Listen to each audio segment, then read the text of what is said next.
title, the World Championship. He's got it, great shot. And hits the jack and changes everything dramatically. Cracking ball. She's got the weight, she's got the line. Here. He's hit it. She has won the gold medal in a pulsating final.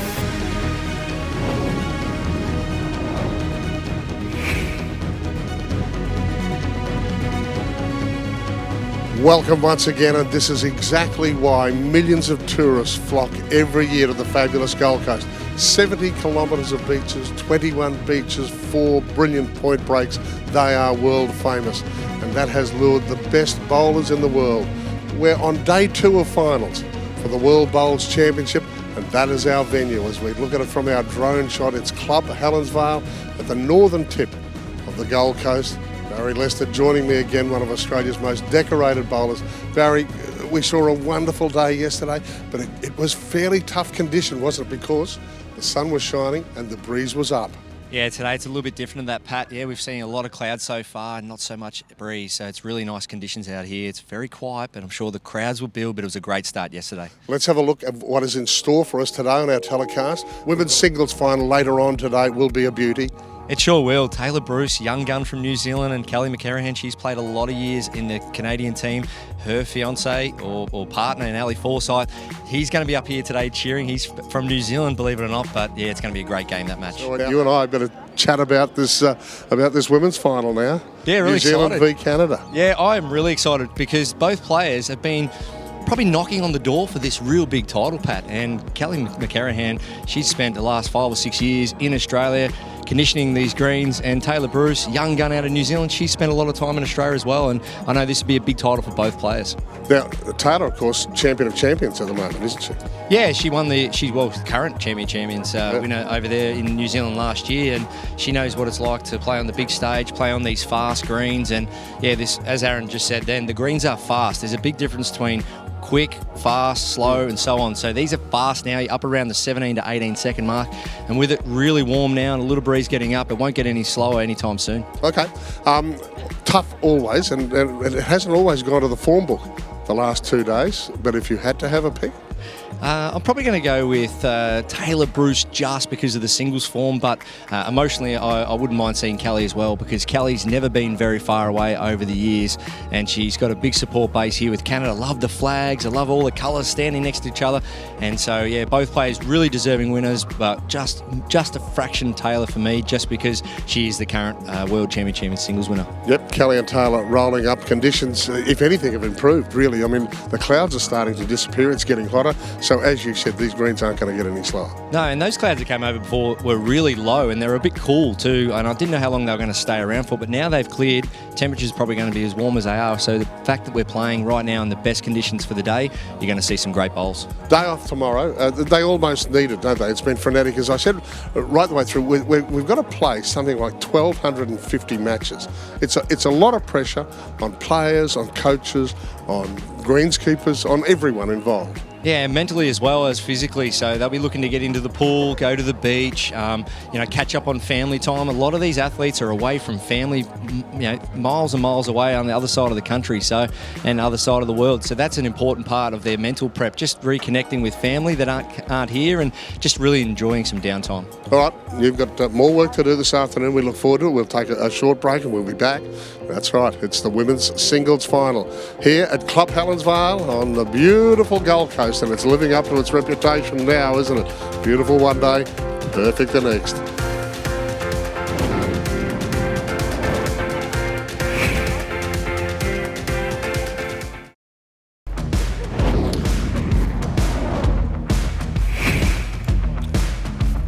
I've made the dash back to the commentary area, but it's great scenes down there to be part of it. And I said, just reiterating that to have a home World Championship means a lot more of your family can be here, and as an Aussie, it just adds that little extra edge, doesn't it? That was amazing down there with the whole team ready to congratulate them and getting in amongst it. And had a dash down there myself and just got in amongst it a little bit. And yeah, just an amazing feel down there, and just a wonderful vibe to two very, very popular players. Yeah, Damien Delgado and Jimmy Reynolds, and look, they held it up in the interview that Barry did with them, but there were a few tears when I was heading down the stairs to go greenside.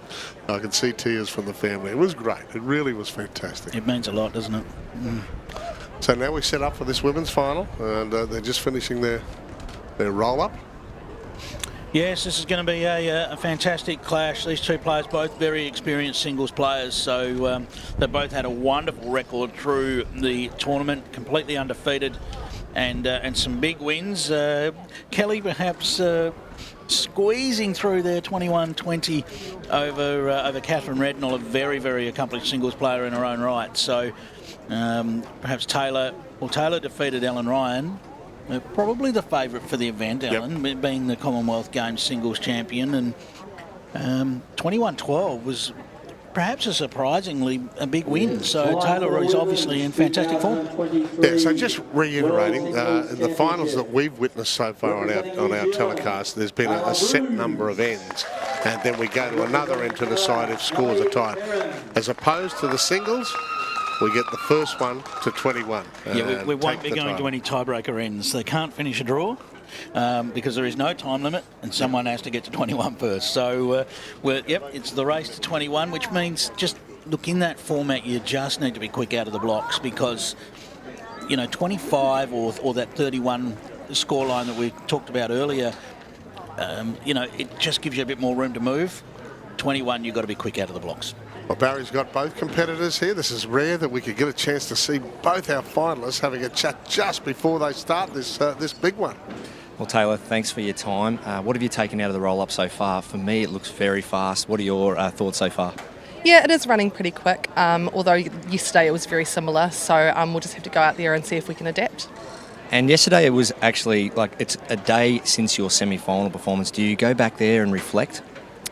I think you need to reflect on every game that you play. We've done that right through, whether it's sectional or post-section, so it's the same process. Every game's just another game. And what about previous experience coming over to Australia so many times, and New Zealand spends so much time here? Have you taken a bit of experience from that and you'll use that for today's performance? Hopefully, yeah. I mean, we've had a lot of tournaments here over the years, and the thing is, though, the greens are always so different over here from one to the next, and even sometimes rinks from rinks. So, again, it's just having that ability to adapt and adjust. Well, all the best and go New Zealand. And Kelly McKerihen, from Canada, residing in Victoria. Greens are a little bit different down there, but Kelly, your experience as well. You've played so many years on the international circuit. What experiences will you draw off there? Yeah, look, I mean, you have to just play it ball by ball. I've had plenty of experience up here on the Gold Coast with AO and other tournaments. So, look, just building on that, having the confidence to go out there and just play ball by ball, because Taylor's a great player. So, just give it my all. And you are a bubbly character. I've already heard you laughing in the roll-up. Is that something you just try and do, go out there, have some fun and just be yourself? Yeah, absolutely. The looser you play, the better you play. So when you're relaxed, just a little bit freer. I tend to play better that way, so try to play relaxed. Well, all the best. Go Canada. And it's going to be a great game here. Rinkside, 17.5 seconds. Looking for a big match between New Zealand and Canada. Back to you guys. Tell me, Clive, do you really believe Taylor when she said this is just another match? I thought the same thing. I thought, well, if she can say that and mean it, then good luck to her, because this is for a World Championship gold medal. Now, she is already a world champion. She won the World Champion of Champions singles in New Zealand last year, defeating Australia, Carla Krasanik, in the final. So, she is experienced at this highest level, and maybe she can convince herself that this is just another game. Taylor is the one, of course, who denied Australia's Ellen Ryan a shot at the Commonwealth Games world double. Yes, which is a rare one. And, look, that to me underlines the form that Taylor must be in. A 21-12 victory over Ellen Ryan, I think would have to, those sorts of wins over Ellen don't come other than being well earned. Ellen's been in hot form all week, so it's a massive win. Yep, repeating that. There's no set number of ends here. We'll play the first one to 21. First to 21 is your new world women's singles champion. All right, we are into it, and Taylor has set a fairly long first length.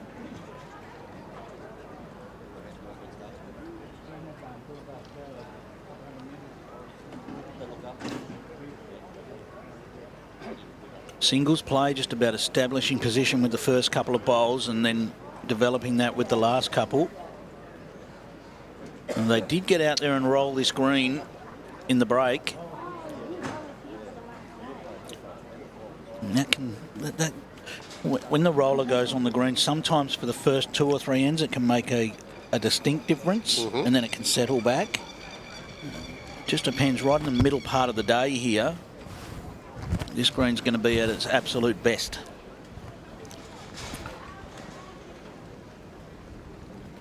So again, we've got the red bowls and the blue bowls. It makes it much easier to keep track, and you've got the reference up there on your scoreboard, with New Zealand, Tayla using the red and Canada using the blue. Don't be misled by the uniforms. They are their country uniforms.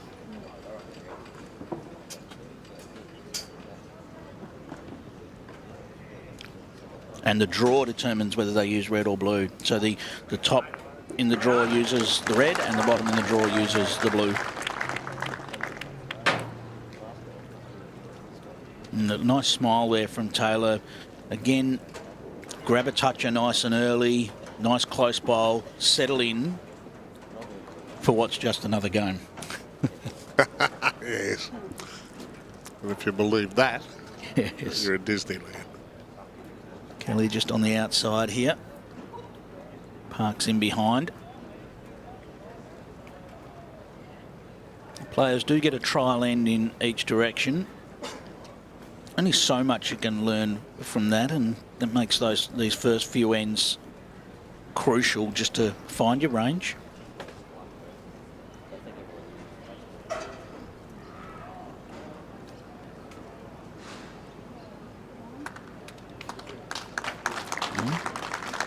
Tayla adds another there.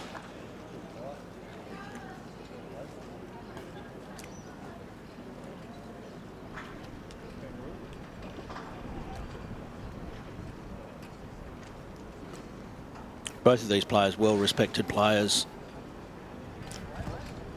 for both their bowls and their temperament. As Kelly does the job there and drops inside, just rocks off the shot bowl and sits for one. Again, we see how much of a game of millimetres this is. You know, that ball just gets to the outside of that ball and falls out, and it's still one down, but just millimetres in it. 4 bowls each? Yes, 4 bowls per each player. And again, you've got that, sorry, Pat, you've got that countdown on your scoreboard there that tells you how many bowls each player has left to play on each end. So Australia and New Zealand share the honours with 3 women's singles titles each at these Worlds, but no Canadian has won a singles title in the women's, so it could be a big day for Kelly. Yeah, absolutely. It is.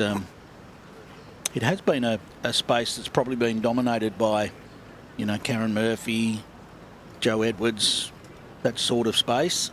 The all of the world titles that have been available for the women over the last 15 or 20 years, really. So it is an opportunity for Tayla to follow in the footsteps of a Joe Edwards, who I'm sure she's looked up to over the years.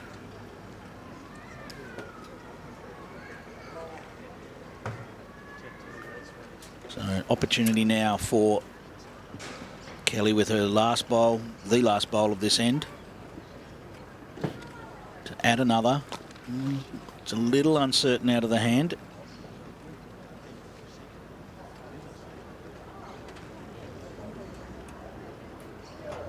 It's not bad. And that's the difference. Just catches the outside of the bowl and falls out. So it'll still be 1-2 Kelly, I believe. First end is taken out by Canada.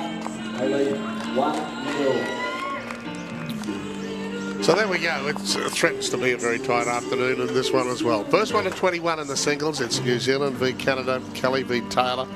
We're here for Drink Wise. You won't miss a moment of this wonderful women's final if you drink Wise.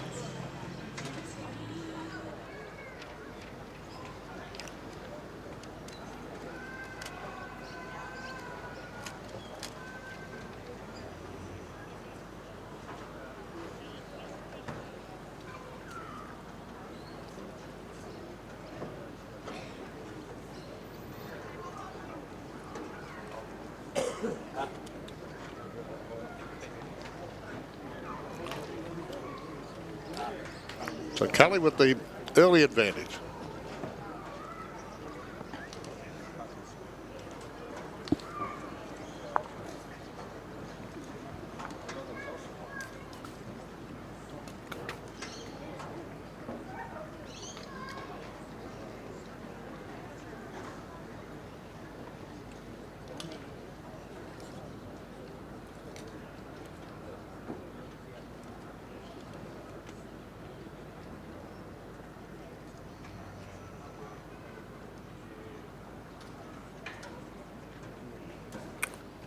Right, so first end in this direction. And Kelly with a nice correction there.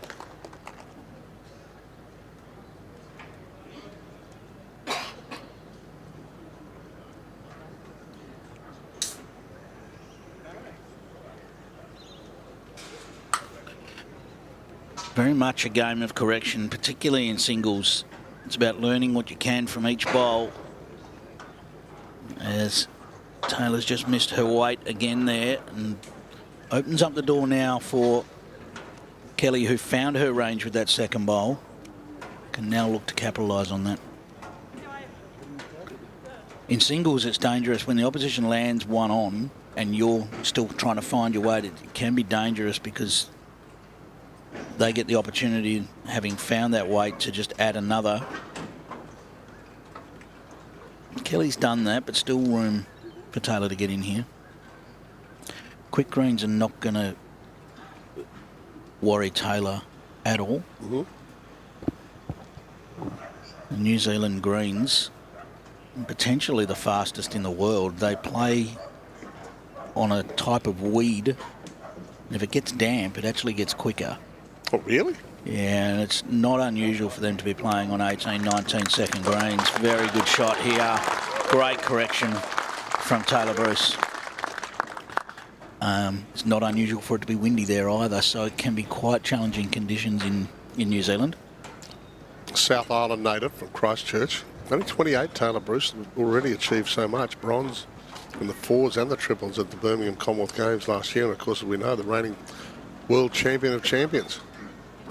You know, she says, you know, how she got involved in this sport was inspired by watching a teenage Australian at the Worlds in New Zealand in 2008. And I went through the records and I'm thinking it's got to be Kelsey Cottrell, hasn't it? It could well be. Yeah. It could well be.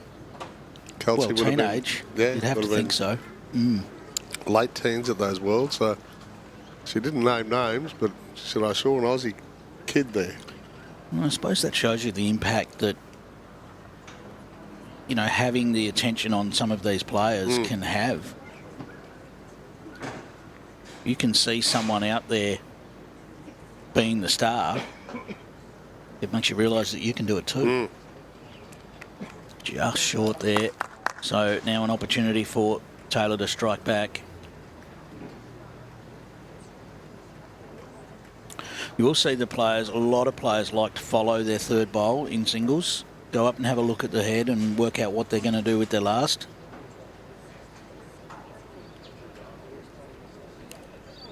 It can be a bit of a routine for players.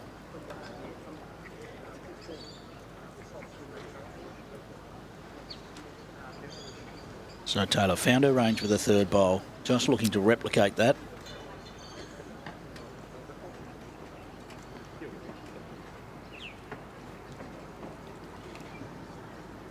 It's a great line, but I think this is just going to carry past, so it's going to be one on the board to Taylor and lock it away at one shot apiece. Yep, we're all locked up. One shot New Zealand brings it in to 1-all.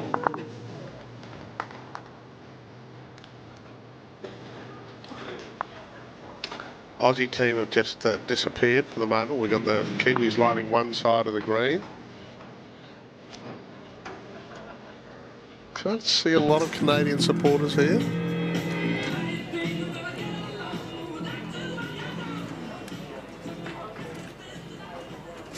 Yeah, I don't see the colour. It could possibly be here that they're here without wearing their team uniform. Maybe a bit more incognito.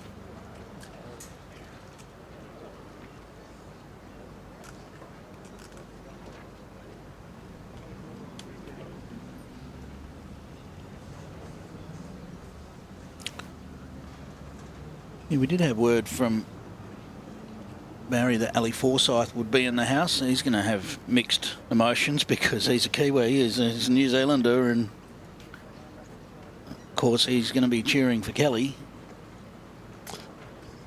Yes, Kelly's partner, but Super player in his own right. Seen him star at the BPL over the years and in many other formats.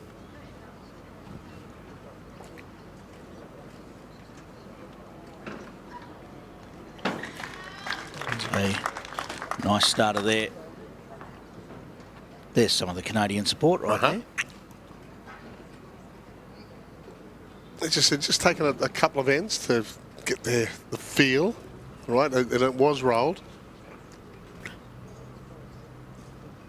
After the men's para final. Nice reply here. Tayla parks one in there. I believe that would be the shot bowl.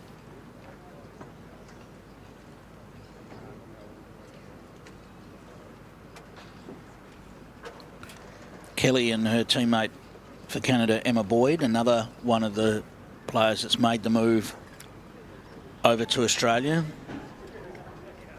So there's plenty of experience in the Canadian team of the conditions as Kelly just falls off her own bowl for shot.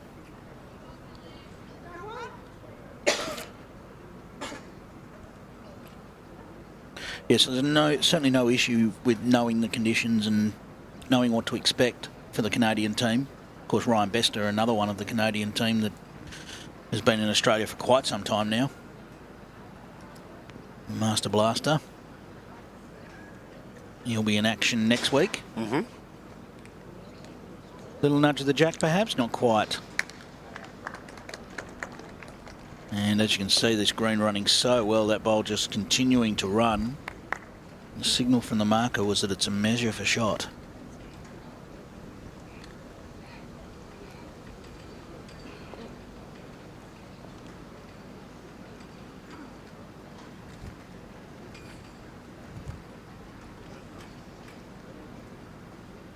You can see already the players just finding that range. Great shot from Kelly. It's a 1 or 2. Just the one. With that little nudge of the jack.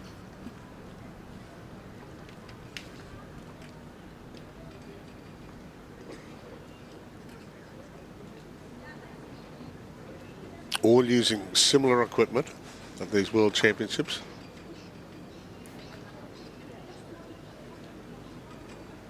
Is both these players using Tayla bowls by the look of it? I suppose that sort of suits when your name's Tayla. Yeah.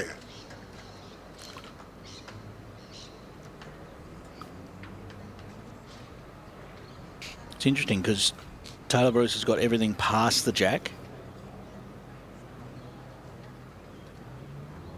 So there'll be temptation to reach here.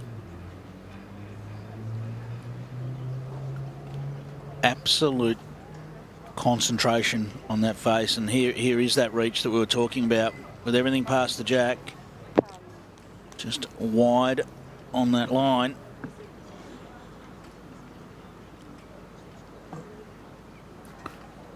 Well, Kelly, her weight's been perfect with all three bowls, so there's a chance to add another here. Won't really want to touch the jack, but I don't think she'll let that put her off. Can't really access forehand in any sort of safe way, so I think it'll be backhand again, just looking to draw another and maybe just try and get it out to a safe-ish line. Well, she is actually switching to the forehand.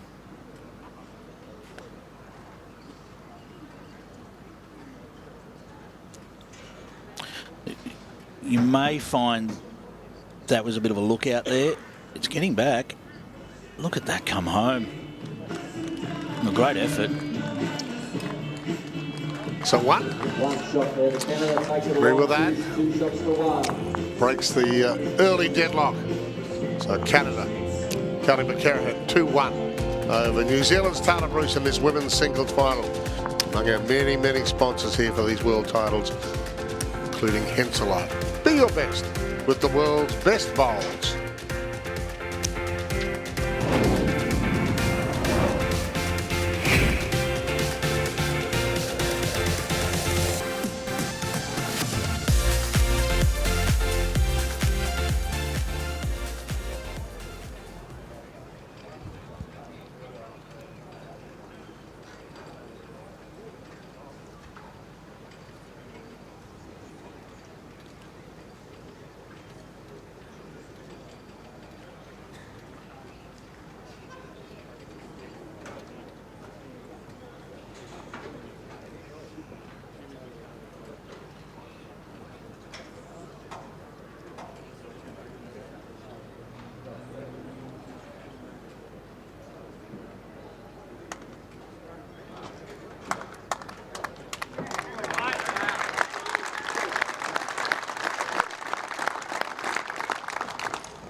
Conditions have cleared beautifully here. It's a wonderful afternoon here on the Gold Coast.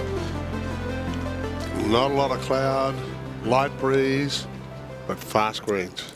I'd describe it as comfortable. It's just a really comfortable feel. And that's good news for the players. They'll be able to settle in nicely into the match. As we see Tayla just going to pass on the outside here. So Kelly with her previous bowl wasn't far off trailing the jack to that bowl that was behind. That's how there's two bowls behind her there. I think she'll be looking down a similar path to try and just nudge that jack. She's going to have perfect weight for it to get down though. So Tayla just taking the opportunity to grab a sip of water. Keep the fluids up. All part of producing a peak performance.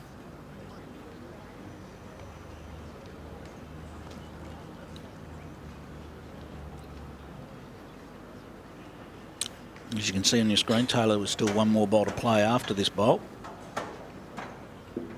And this is what I was saying about the exact weight. Just wants to hold off when you've just got a little bit too much weight. And Tayla now can play with nice, confident draw line on the back end to try and add one more.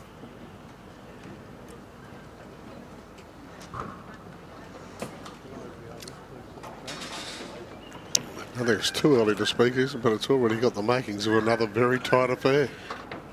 Yeah, certainly those first few ends are just crucial just to match it with your opponent.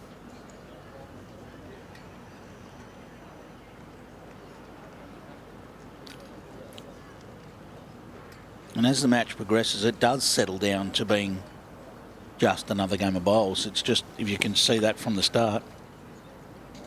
Now, Tayla just needs to settle in here. Just scrapes the jack and passes through. So it'll be one more on the board, and it's Alternating scoring that has us at 2 shots apiece. Shot to New Zealand. Wall. Good one for the mathematicians at the moment, with all ones being scored. It's been a bit like that all day, isn't it? We get more than one, and it's almost a revelation. It certainly was that way in the previous match. Of course, probably more likely to be just ones. You don't see an awful lot of 3s and 4s in singles, certainly not at this level. And this jack, it's a good roll. The jack, as the green gets quicker, gets more and more difficult to roll exactly. It just seems to roll on forever.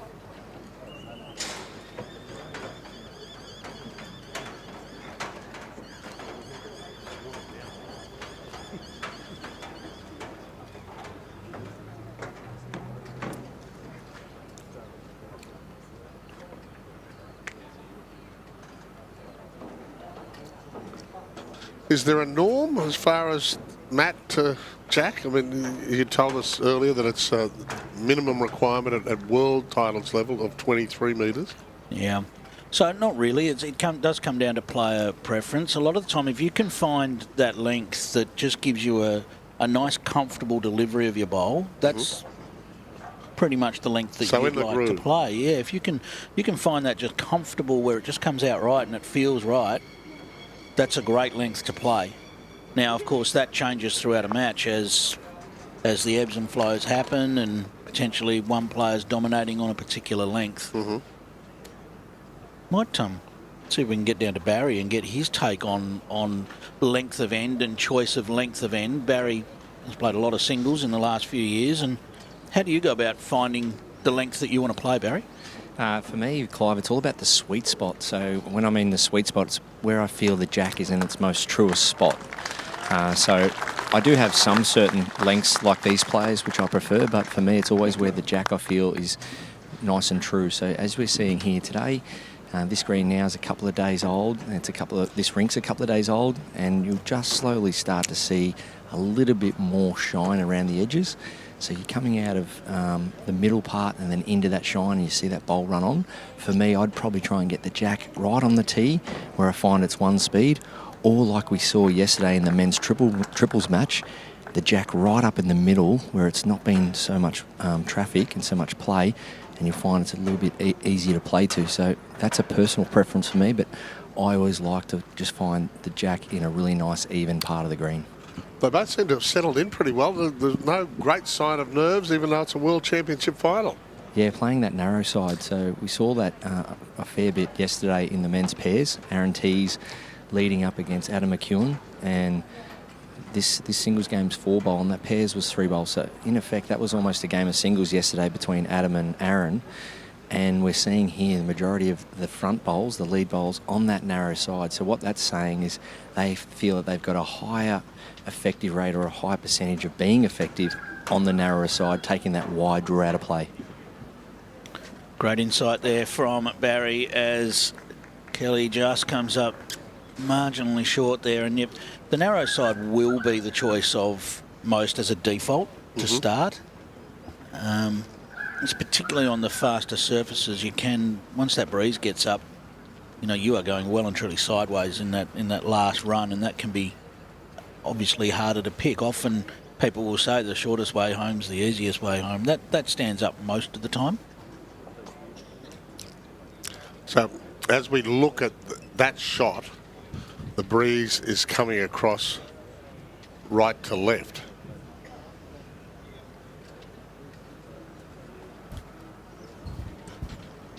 Yeah, we've got Terry Scott here, the Canada coach. Now, Terry, we're just talking about how quick it is, and you've said bloody flying. It is flying, all right.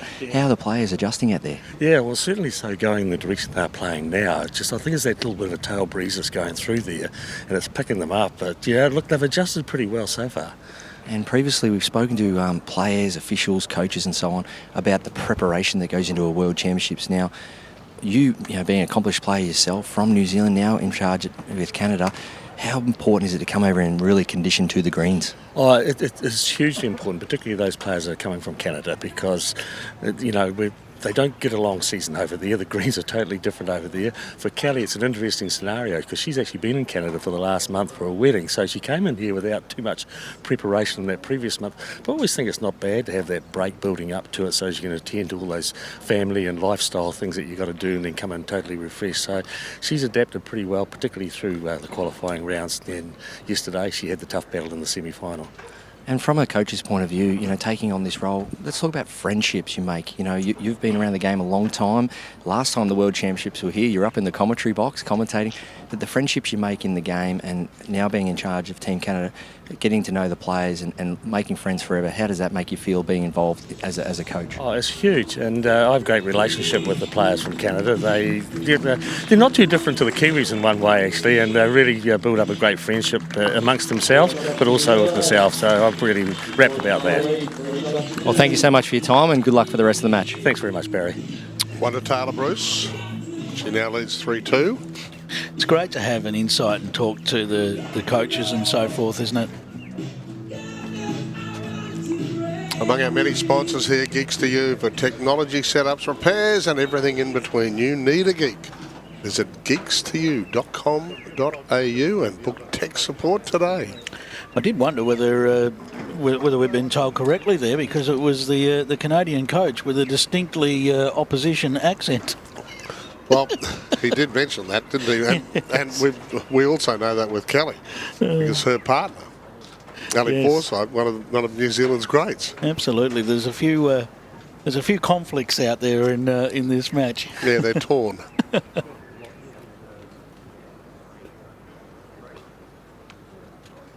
Now, really important for the players in singles. You want to be able to find that centre line, that draw line. So that first bowl of Taylor's, whilst it's a little bit quick, she'll be very happy that she's finding that line back to the centre.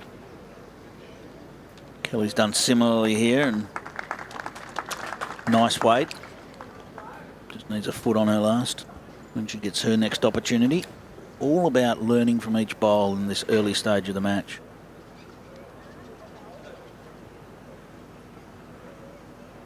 Can Taylor find that correction?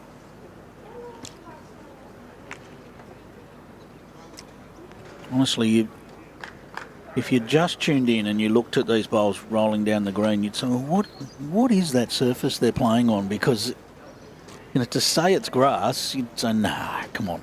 It's just so pristine and perfect. In a way, it more resembles glass than grass.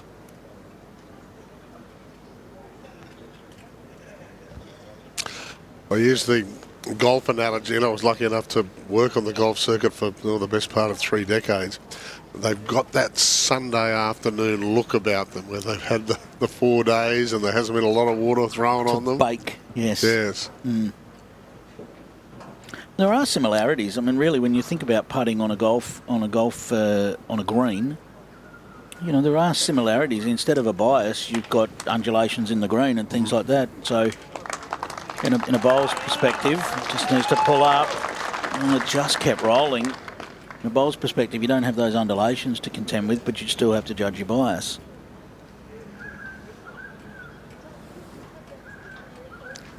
I'm okay when I get to the green in golf. It's just getting there. Tend to get a good look at the course. No, I've got problems with pretty much all elements, to tell you the truth. Looking for that to get down. If it falls over, and it'll still be, I believe that blue bowl in front of the head will be the shot. Am I being overly critical, but there's nothing in really tight here? Is this because this wind is up and this green is just getting quicker? It's the fast surface, so you sort of have to adjust a little bit to say, well, what is a really great bowl in a sense? You have to adjust that a little bit. We would expect players to find their range a little bit more as the game moves on and they get more and more information about what's going on. But yeah, on an 18-second green, whether we're quite up to that speed yet, we didn't quite get the technical term from that last interview, but whether we're quite up to that speed, it is a challenge to nail every bowl. So the more the green goes that way, the more Taylor's experience on the really slick greens in New Zealand will be an advantage.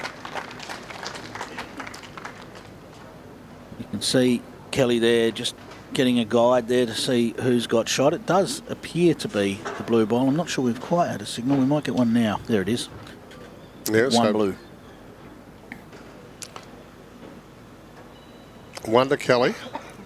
At this stage, Kelly will deliver the last bowl of this end. Not that the ends matter in this, and we've been talking ends right the way through everything else we've covered over this weekend, but this one is just a straight race to 21. Regardless of how long it takes. So Kelly in that comfortable position where she's one up on this end, and she's got this as a freebie. Needs to avoid her own bowl to start with. Just got in her own way.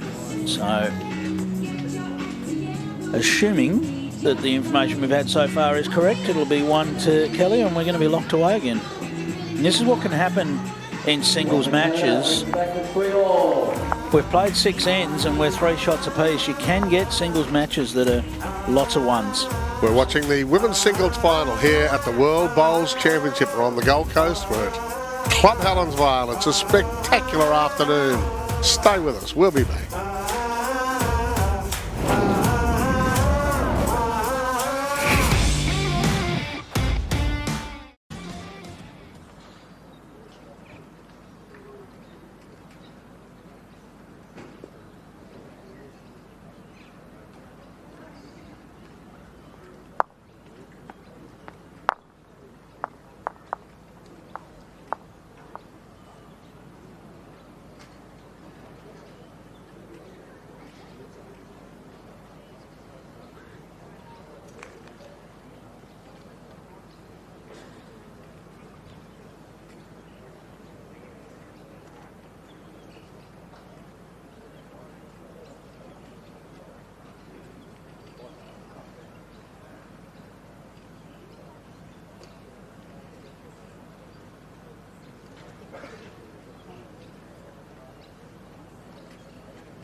Rewind selector.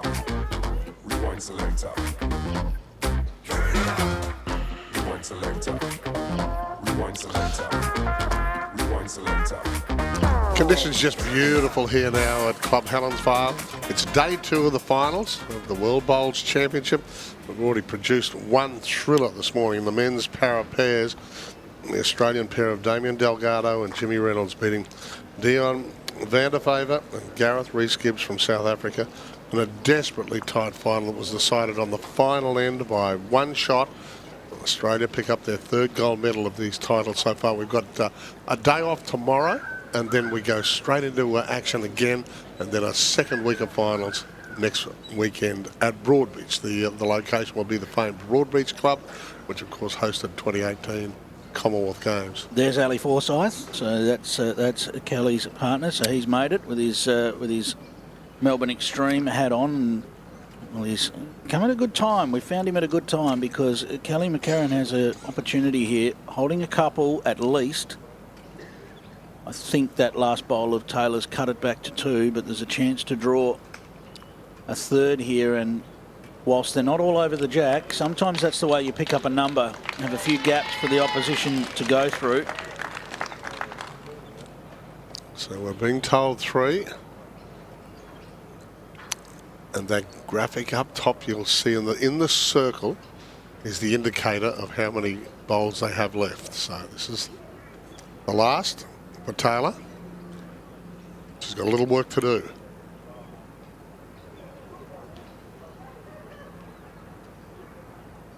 So being quick with the first 3.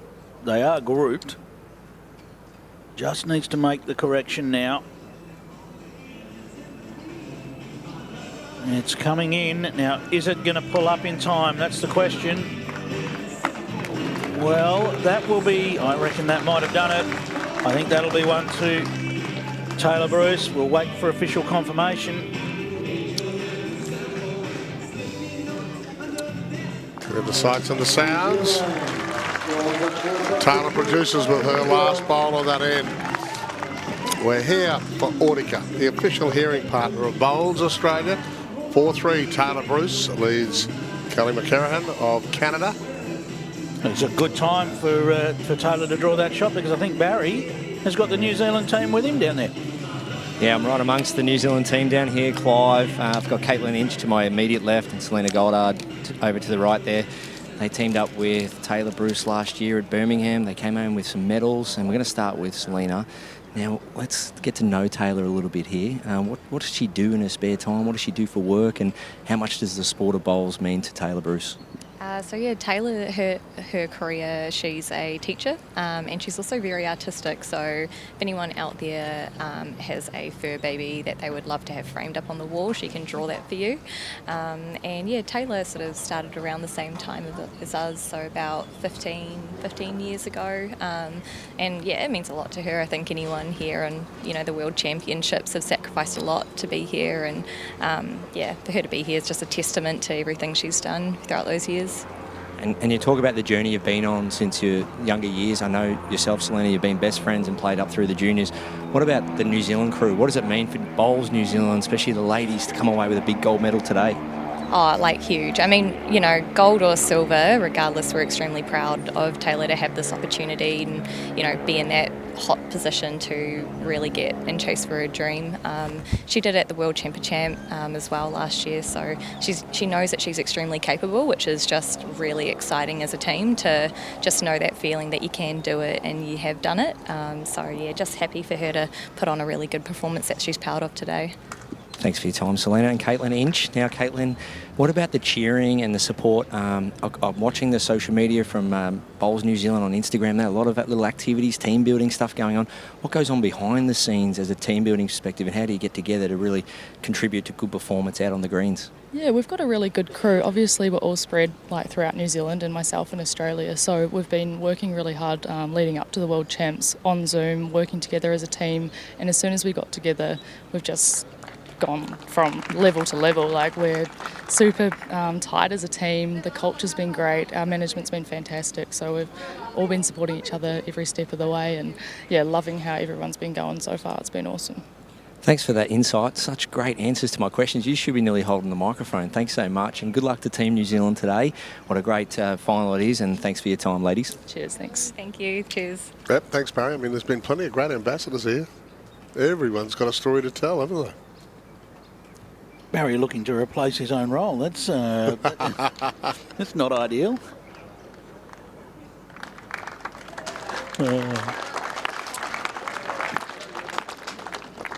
Well, just struggling to nail the jack here. Still room here for Kelly to get in here. She's looking for it to hold on. Knows late that it's going to want to drop away. That'll do the job. You could see why she was looking for it to hold on late. You just get that big turn.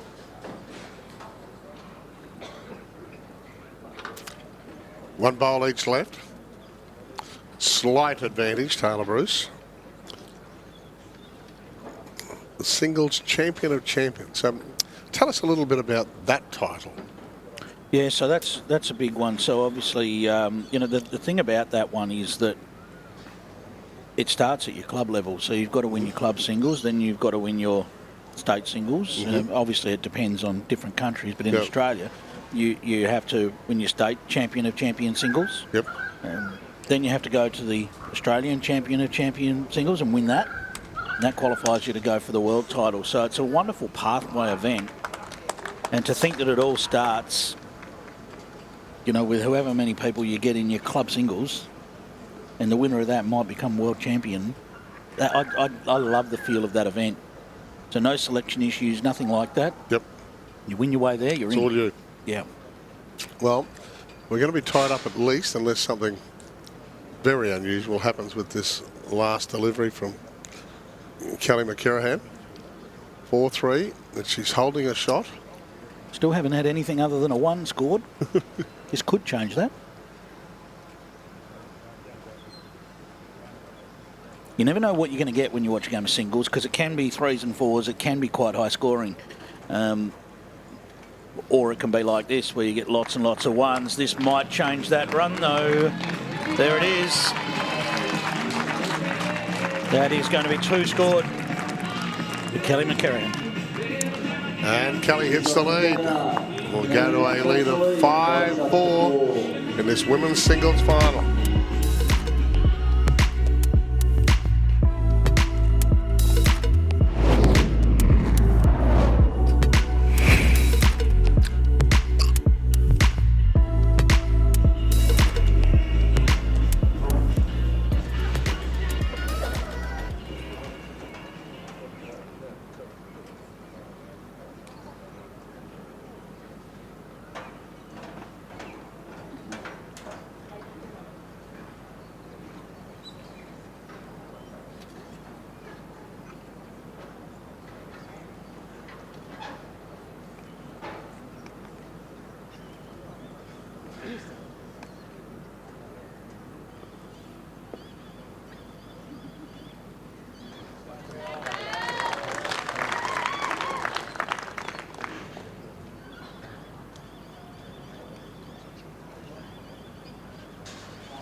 We're back and we're swooping in towards Club Helensvale, northern end of the Gold Coast. 70 kilometres of the most magnificent beaches in the world. That's why millions of tourists flock here every year. Right now the focus is here on the women's singles final at the World Bowls Championships. New Zealand v Canada. Yes, the previous bowl from Tayla Bruce, you can see just above the jack. It came down and rested on the blue bowl. The blue bowl fell out. And, yeah, those two bowls you can see there. And Taylor's bowl stood up, and then a couple of seconds later it fell out as well. So it is a measure for shot at the moment. This might change things because it's going to get some contact. Well, that'll definitely decide that. And that looks like 2 shots at the moment to Tayla Bruce.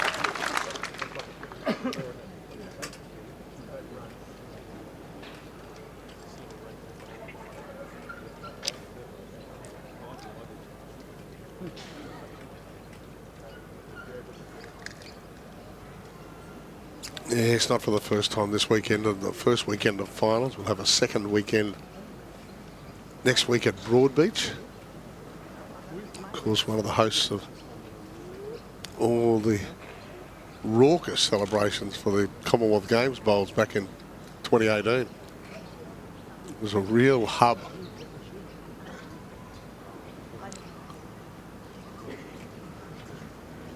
Kelly McKerihen.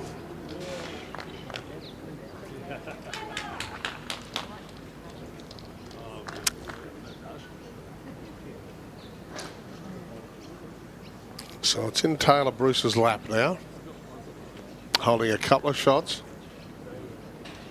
This could be one of those big swings that we've been waiting for.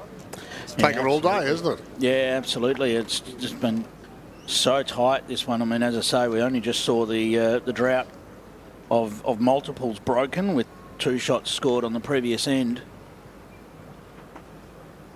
Sometimes that can start a run of them. Mm-hmm. Here's Tayla. See if she can turn 2 into 3 and retake the lead for New Zealand. Needs to get down a long way from there, not quite knowing to manage it. There may have been a sense of getting out to a safe-ish line. 2 right back. Yep, 2 red paddles in the air. We're here for Audica, the official hearing partner of Bowls Australia. Tayla Bruce from New Zealand retakes the lead. She's leading 6-5 in this women's singles final of the World Championships.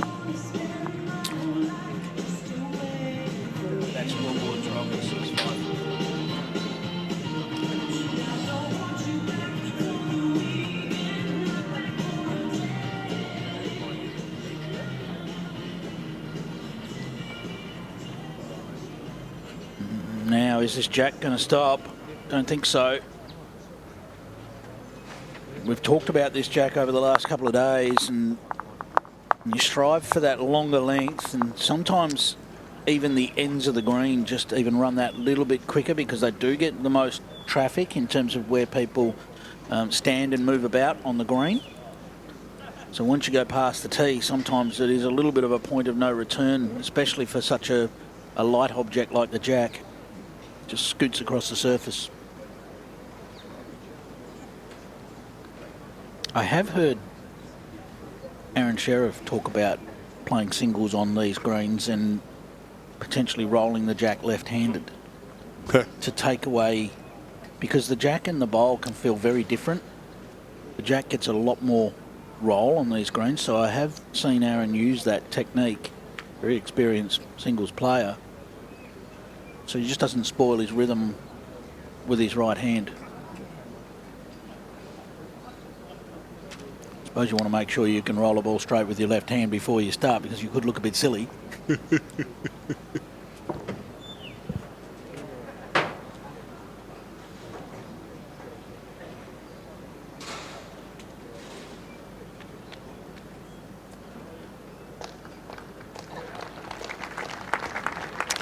Kelly, perfect start. Yeah, solid. And that's what I was talking about earlier. You need to adjust what your... People will be sitting at home and saying, gee, you know, it's a world singles final. How come there's a bit of room there? Well, it is running, the green is flying, and just nailing the jack isn't as simple as it may look. Well, while we're watching this 10th end, maybe we can just chat through that. We're talking numbers of 16 and 17. Yep. 17 even faster. What are your normal speed for a game of club bowls? Oh, look, you know, most greens that we play on probably run the 14 or 15 type seconds. It allows most of the shots to be played with confidence. You know, you can play to reach. Here on the quicker surface, you've really got to commit to the shot that you're playing. And if you think to yourself, well, I'll just make sure I reach, that's a really good way of ending up 2 metres or 3 metres past the head and therefore not having much in there. So it's really about committing to the shot that you're playing and saying, well, if I'm going to draw the shot, I have to play the draw shot.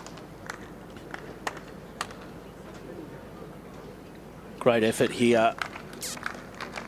Tayla needs that to drop over. Well, it has. That makes things interesting. It's certainly close.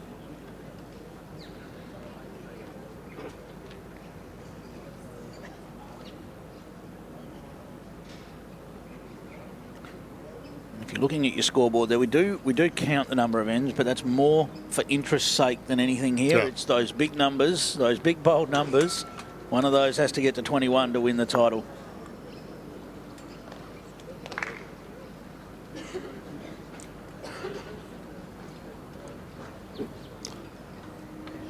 So both women down there surveying with 1 bowl each left.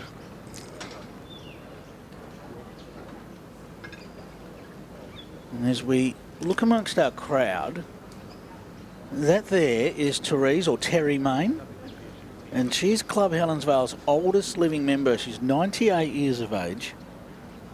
She was born in 1925, so for the mathematicians, I'll be happy with that.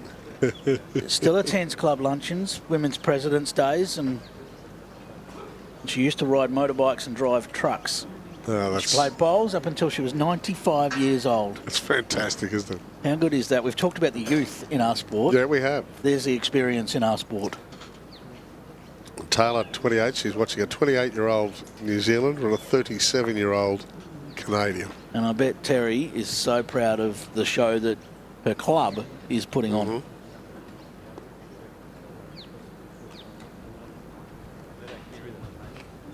Yep, they've been nothing but friendly to us and welcoming.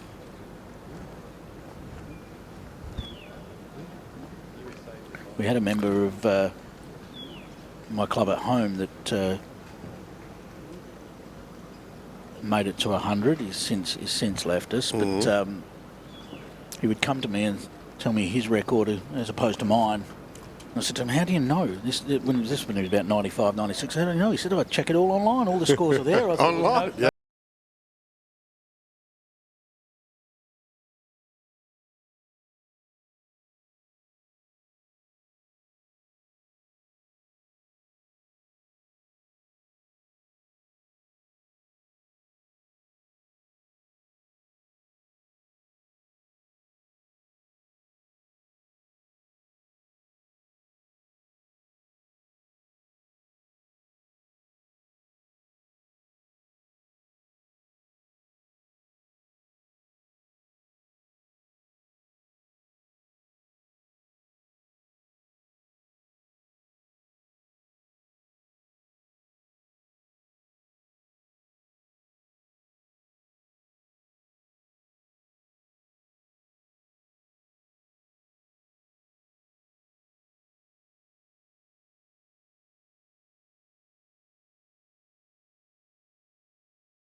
Second time today we've seen 6 all after 10 ends.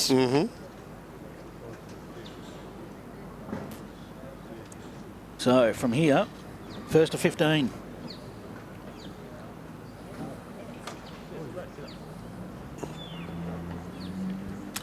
So we've got 10 ends gone. 6 all. It's desperately tight, and it is desperately quick out there, Barry, as well.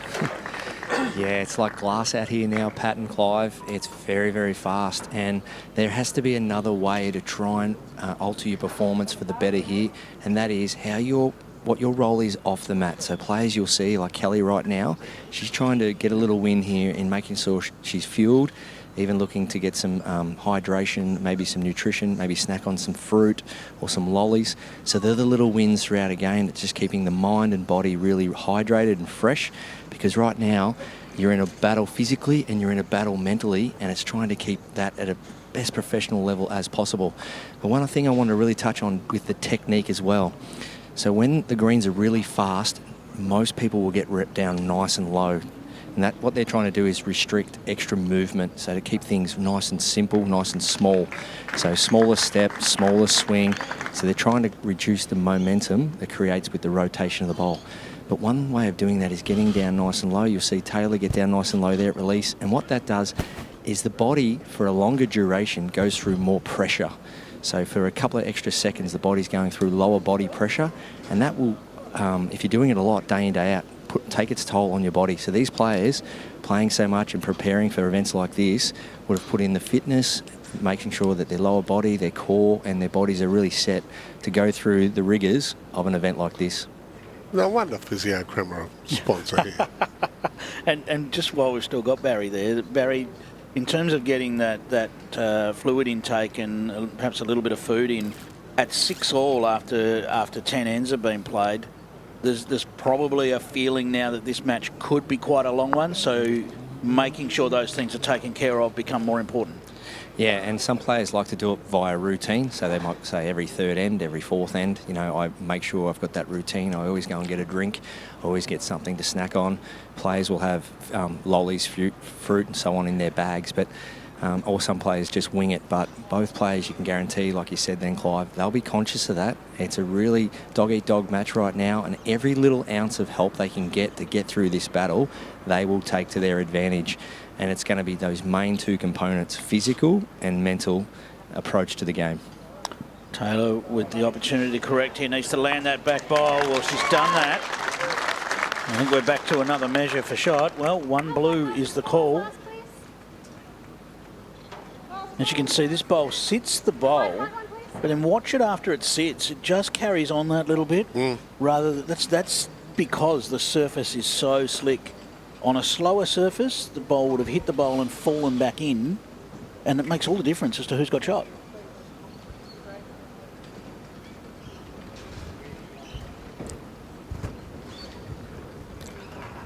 Kelly nervous about this one.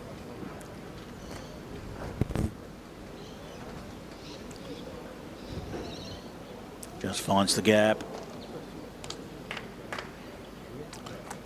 Well, we believe it's 1 blue. Well, the signal's been 1 blue, but that looks close. It'll be interesting to see whether the measure does come out, but Taylor might have something to say about that with this last bowl of the end.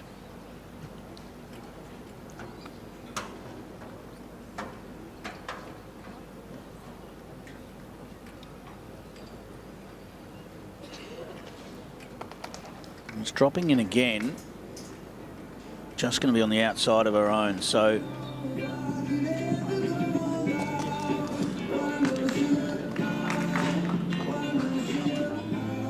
signal was 1 blue during the end.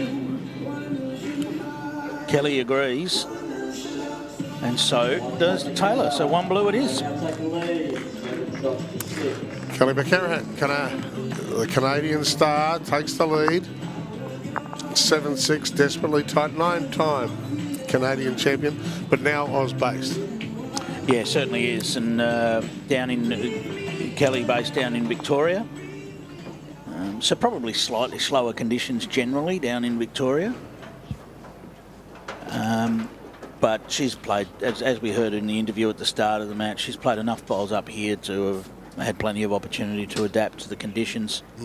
But, 13 shots scored in 11 ends of bowls. There is nothing in this. And the first player that can really start to crowd the jack here could have a big advantage, because both players have just struggled for that ultimate consistency here on the really quick surface. If a player grabs it for a couple of ends, that might be enough. Yep.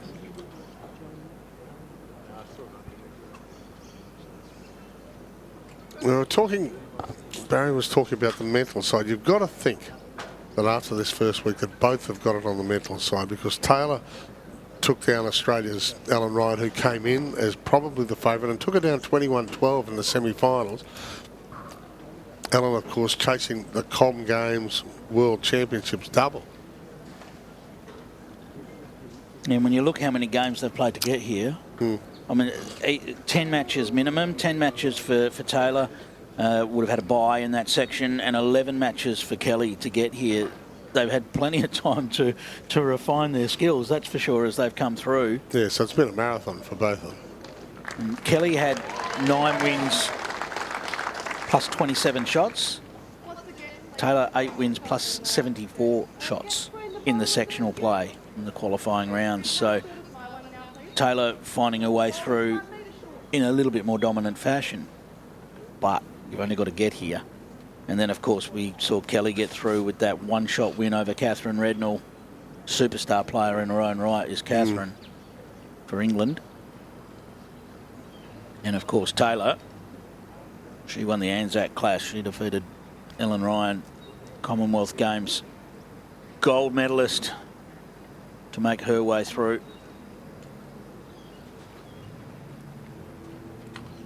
Means in big tournaments, Taylor's had quite a good record against Australia. She beat Australia's Carla Krasanik in the final of the World Champion of Champions over in New Zealand at 9-0.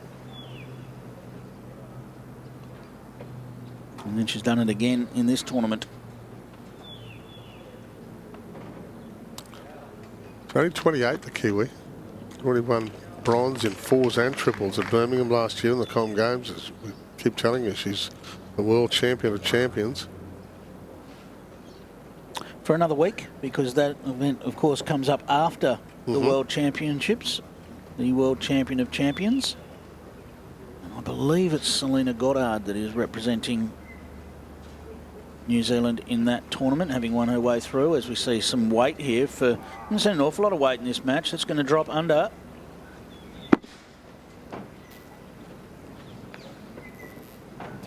Of course, we interviewed Selena just a few minutes ago down on the side of the rink. Another great young player from New Zealand. So Kelly holding a couple of shots. This her final bowl of this end. Well, this is in the area. What a great shot. We talked about crowding that jack, and there they are. Now, Tayla with 1 bowl to play. She's 3 down. Bit of a target, but not a terribly wide target. Gone down to have a look. Is she committed to using weight here? She'll have a look and see who's got the tee. That's where you see the players get a look from sort of both perspectives, if you like, from behind the head and in front. See Barry down there ringside. Might be an opportunity to get down to him and get his take on this. Taylor's already played weight once, Barry. Is she committed to that? Hey, I'm just trying to spot Clive, who's got 5th shot, because if she does remove her front red one, would it be a maximum? But I really feel she does have 2 4ths. But I think it's jack or nothing here. The shot is too high a percentage, too hard to try and draw, so I think it's big weight. I think it's a small win if she can take the 2 bowls out and just go 1 down. And as we've seen this game, there's hardly any multiples. And you don't want to start dropping them now. So big weight on the back end, looking for jack or both bowls. This will be a line. Close. Oh, she's found the gap. Wow. There was barely a bowl's width to get through there. Yes, look, if she'd aimed for that gap and got through it, you'd have said great shot. But the gap's no good. 3 shots it is to Kelly, and she takes a 10-6 lead.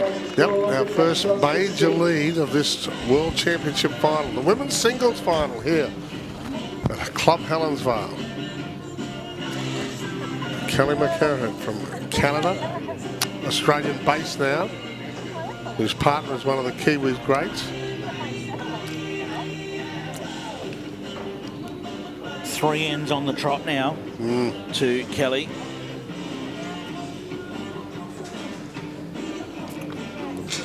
Barry's found another one of our special guests. Yeah, Gal Melrose all covered up, trying to stay out of the sun, got the bucket cap there. You're all decked out, Gal. What are you seeing of this match so far? It's very fast. We should be actually used to this. So, no, it's good. It's a good competition, and, you know, 2 very good bowlers on the green. Going. Taylor's very experienced when it comes to singles, obviously coming off last year's World Champions win. It's so much, looks like it's such a mental game out there right now. How important is that to really stay focused this time of the match? Yeah, it is. It's actually have patience, just having patience to actually deal with what's happening. So use panicking. We just got to take one bowl at a time and just keep the process happening. And part of that patience and that process is it important for Taylor every now and then just to, in your training, in your prep, be confident enough to just come and have a chat with you about, you know, certain lengths and certain hands? Oh, absolutely. We've got a great connection. We've been working with each other since 2017, so we don't have any issues with that at all. She feels quite comfortable. And we're seeing both players drinking a lot of water and having some snacks and stuff. Is that been part of the prep too, especially in this heat? Oh, absolutely. Hydration is so important. You just don't realise. And of course, if things start to go a bit haywire, that's why, because the fluid intake isn't as good. Thank you so much for your time, Gail. Great insight from you. We really appreciate it. Thank you, Barry. No worries at all. Barry, thank you very much. A little pause here. Well, Taylor's just off the rink at the moment and heading back. But now. Yep.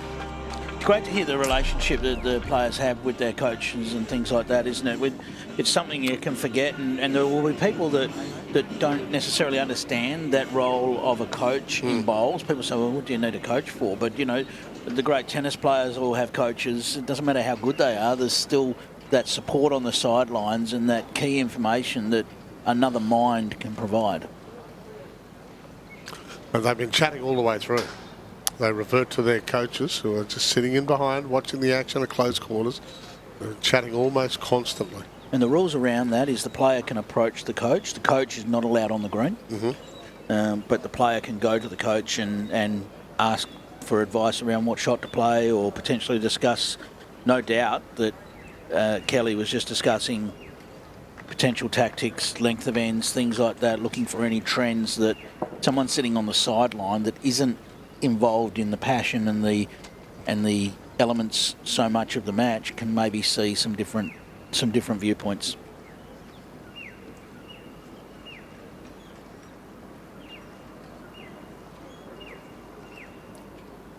So this is really the first break we've seen in the game. 3 ends in a row to Kelly.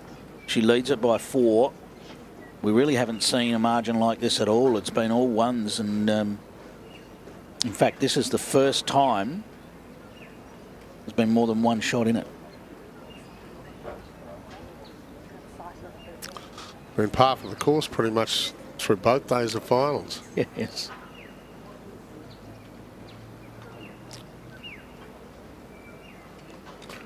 So we've seen so far decided this weekend the para mixed pairs, and of course the pairs this morning for the men in the para.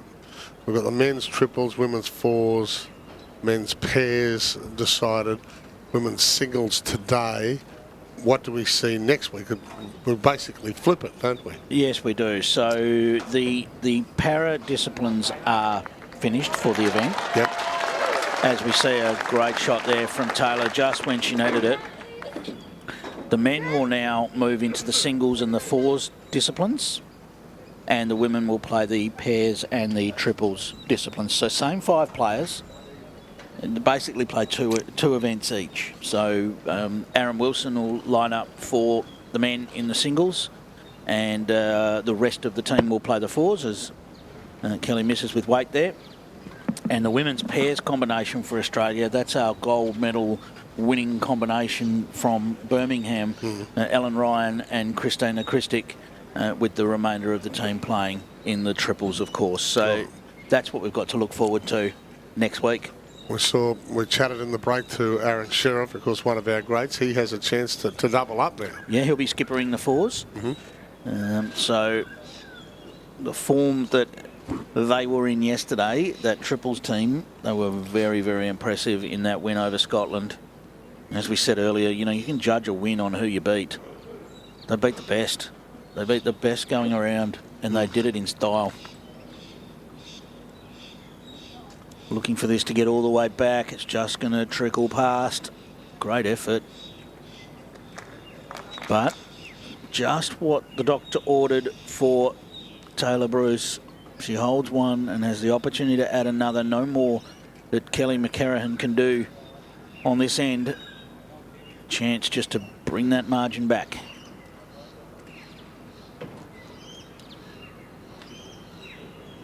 Not far off drawing another. Needs it to get down. Ooh, just trickles past. Just wouldn't sit for her, would it? You'll take them wherever they come. Small measures are just as tasty. It's now 10-7. Kelly McKerihen from Canada leading Tayla Bruce from New Zealand. We're 13 ends in. Not that that matters because this is singles and it's first one to 21. Don't forget Right at Home. They are the sponsors of the Jackaroos. Switch to better quality disability support. Choose Right at Home. www.rightathome, one word, rightathome.com.au.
So,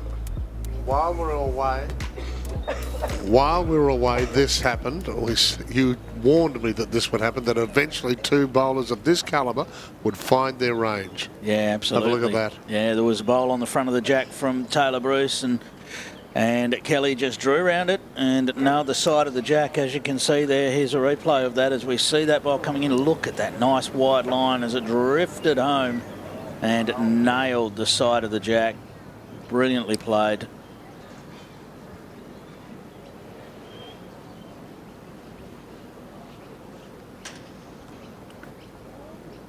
So, with that jack sticking out, there is still an option here for Tayla to get down to it and nudge it back to her own potentially. Or sit the shot bowl. Thought she might have been tempted to look forehand, but she's sticking with the backhand side, looking to get mainly to the bowl rather than the jack. What's she doing with the front stuff here? Well, that'll do. I'm not sold that that's exactly the way she was trying to do it, but it was effective nonetheless. Just bowl up onto bowl, up onto bowl. Bit of a chain reaction. Nice, cool.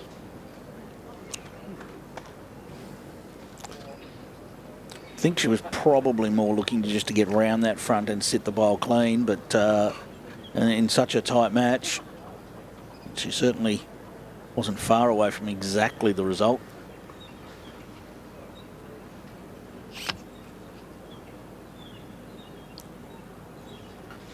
I think that would have been one that she'd considered as an option. She would have said, well, if I am tight, I can still get a nice result there.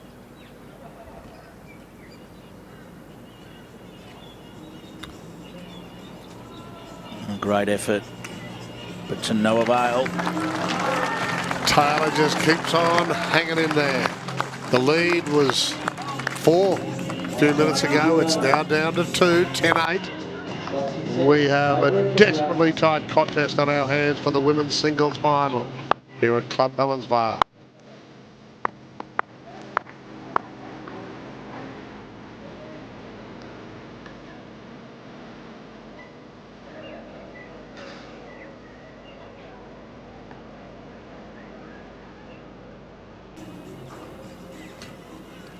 So just when that margin had crept out, Taylor's been able to grab 2 ends in a row. Just the second time she's won 2 ends in a row for the match. And for Kelly, she's won 3 ends in a row just the once.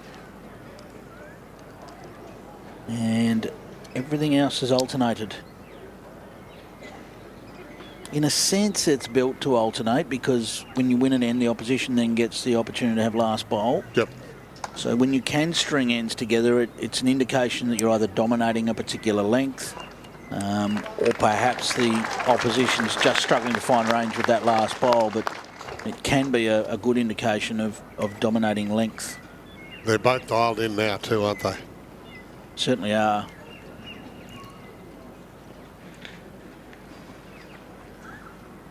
Breeze continues to just work its way across the green. Just extending those stats that we were talking about at the start of this final. So no Canadian has won a women's world singles title. They haven't, the Canadian women haven't won gold at all. Yes, this is a huge opportunity, isn't it? Singles, pairs, triples, or fours. They've got gold in the men's pairs. I believe that was Ryan Bester.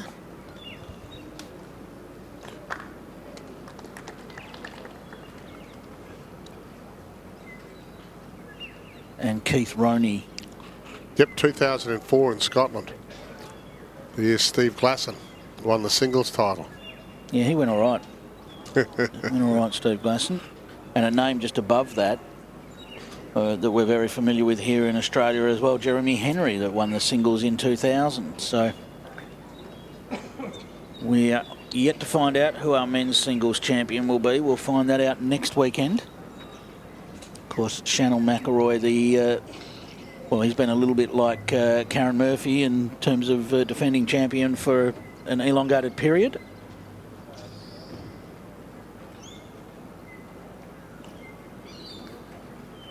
Just needs this to have the trip. The line was superb, just didn't quite have the run.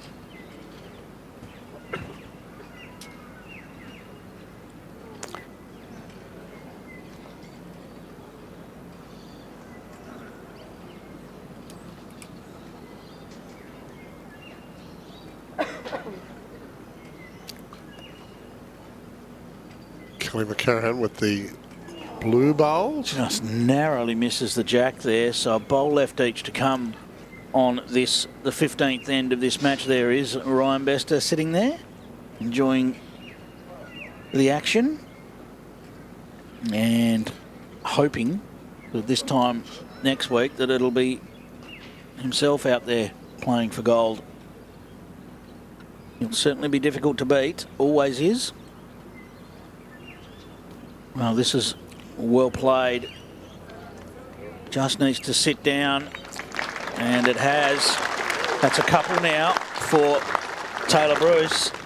And a chance to close this up to 10-all if Kelly can't do anything about it with this last bowl.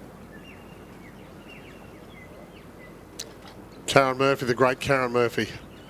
Australia's Karen Murphy is the last champion in the women's singles. In fact, she was two-time defending champion. Back to back, yep.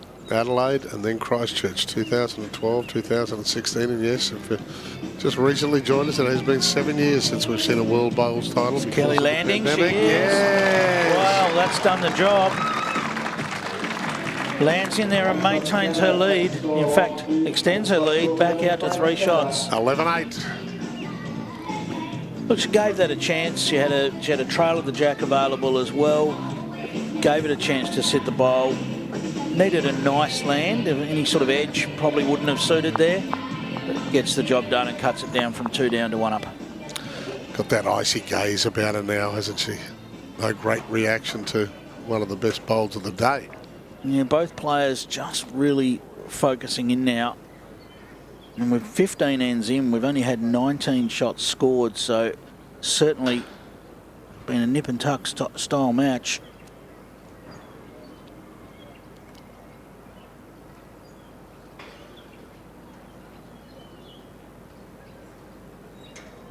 Might see if we can get Barry's take on the wide line on some of these bowls now. It feels like, I don't know, Barry, from looking from up here, it feels like this rink might have got wider. Yeah, definitely on the east side, Clive. You saw Kelly's bowls coming down on the forehand there. They were ripping right out from a wide line. And then that bowl coming down of Taylor's, that's got a tailwind behind it now. So it's just rolling and rolling and right to the jack. So I've got it just short of 18 seconds, which is probably across a 12-month period for both these players. They'd probably play maybe 2 or 3 times across a calendar year on the green, 18 seconds. It's not something they do all the time. They may have done it a fair bit across their career, but not of any time lately. And that's some kind of match fitness these players need to prepare. I remember leading into the last World Championships, we actually prepared on the fast greens at Pine Rivers indoor on carpet just to get that touch. So these players would have been doing as much practice as they can on fast greens, but this is a rarity. You will not play on 18 that often, but you've got to draw on as much experience as you can, especially that really wide, unique turn that you spoke about. Yeah, tell us about grouping bowls on such a slick surface, Barry, because it's, it's one thing to put 4 bowls all together on a 13, 14 second green. It's quite another to do it on an 18 second surface. Yeah, you've got to really restrict as much movement as you can. Technique comes into play so much. As we see, nice reply, Kelly, just after a weighted shot. Well, just down, but yeah, the more things that are moving, I feel, for quick greens, the more areas can creep in. So as you see here, Tayla, very square in her setup and stays really nice and square right through the delivery. Look at that, no rotation laterally from her shoulders or her hips. Staying square right from the setup right through to the release point. And that is super important for these fast greens. The less movement, the less, so close, the less can go wrong. Well, a great setup here for Tayla. She's holding 1 and 2 bowls past the jack. You saw that bowl just pass on the outside of the jack. So a little bit of danger signs here for Kelly. Needs to try and get the shot, but also wouldn't hurt if she dropped behind. This is going to drop across. Well, that covers up the danger a little bit. Makes it harder for Tayla to see the jack. Reality is the line she needs to be on to trail that jack is round that front bowl. So if she nudges the jack round the corner, it could be a full count of 4. Remembering Kelly's played all 4 of her bowls.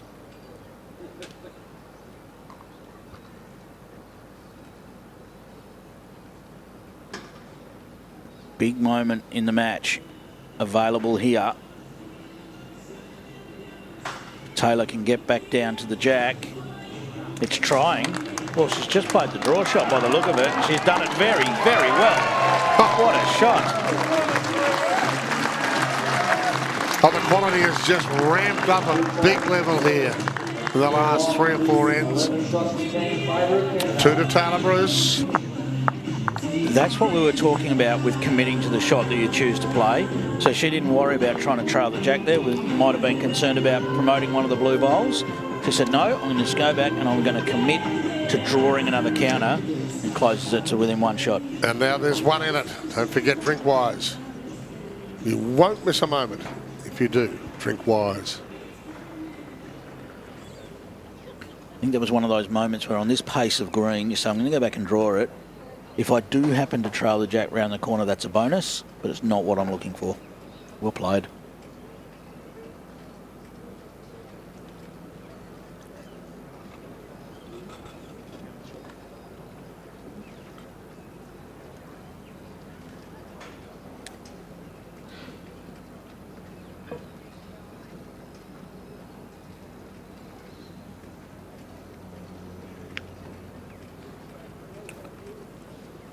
So from ends 10 to 12, Kelly put 3 ends in a row in her favour. The next 4 ends, 3 of them have gone the way of Tayla Bruce just when they needed to keep this one close. Remembering, we are playing to 21 shots.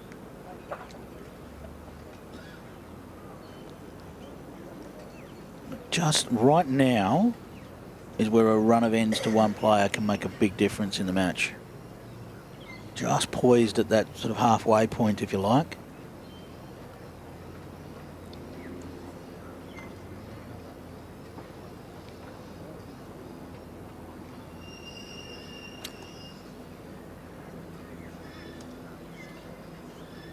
Well, this will run right on. Very handy. I like the round of applause that bowl got, because the crowd's realising that it's not easy just to put every bowl on the jack here. And they're appreciating the efforts by both of these players.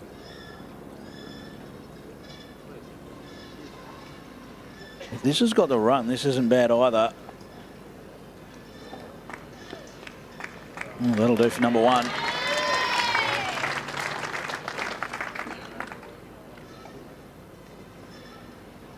It's amazing in singles when the opposition nails it, how it can just hone your own focus, and you tend to nail it yourself as well. It's amazing how it can happen.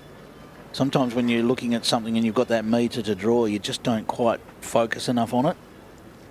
And the opposition drops one a foot away and you can draw inside it. Now, speaking of, what a shot. And it looks like it fell over just at the last minute, which just closes that down the line to the jack a little bit. If that bowl had sat up, it would have been quite inviting for Kelly. The fact that it fell down just closes that line up. Just to move. Yeah, just going to be on the outside. Would like that to stay up. And has.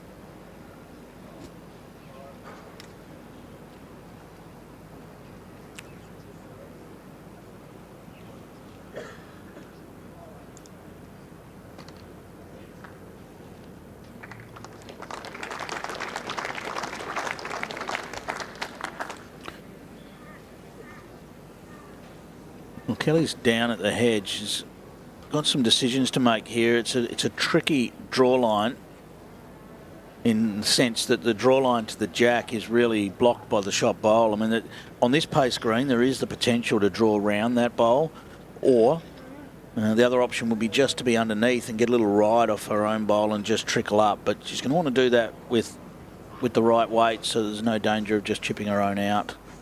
the way the angles are, if she makes contact with her own, she should be safe to stay in there, as long as it's controlled weight.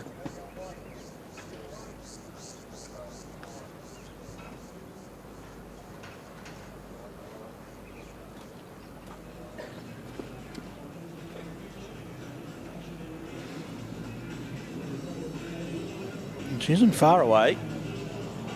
Oh, she's got the ride off the absolute front. Well, that's a fortunate result. It was probably the result she was looking off the next bowl down the line rather than off the front one. And I believe that's going to be one blue. You can see she was looking more for her own bowl that was further up the line. She ended up getting a little piece of that and falls over at the front of the jack and grabs one. What these bowlers are doing under pressure is just phenomenal. We're here thanks to Apia, the go-to insurance for retirees. Call 13 50 50. Get set, go with Apia.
We take that wonderful drone shot, looking down on the women's singles final here. Quality of this end is high. It's been this way for the last 4 or 5 ends. They seem to have finally got their distances, the weights that they're working out. Yeah, what's this got? Well, it's chipped the jack sideways. We've seen bowl for bowl on this end as the players nailed it and chipped the jack around. We'll wait and see if we get a signal from the marker. It looks like it could be 2 red, but maybe a third in there as well. Called measure completely. Okay.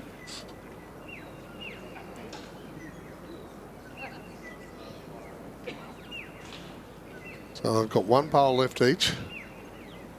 This 18th end. Not that the ends matter, as we've told you. This is singles, and this is first to 21. This is one of those unique situations where if the 3 red bowls are currently holding, now is Kelly going to? Well, she hasn't reached. So I was about to say that if it was 3 red, the closer Kelly got, the more likely is she drops more, because the opposition might go for the bowl to get 3 rather than just draw for 1. But unfortunately, she's come up short, so it's going to leave Tayla with an option now. The signal now is 1 red. Well, given nothing changed, it's interesting that it's gone from a measure to 1 red, but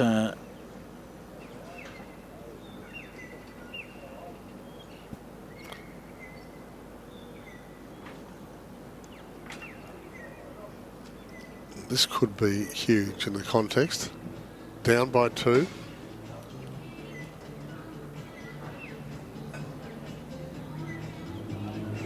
yeah, well, this looks is to be good. This is definitely going to count. Well, I reckon the tape's coming out here. This is going to be interesting. This is a huge opportunity for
since then, it's been Kelly that's been able to get a couple of multiples. Well, actually just 1 multiple. It was a 3, and now that 3 strikes back for Tayla.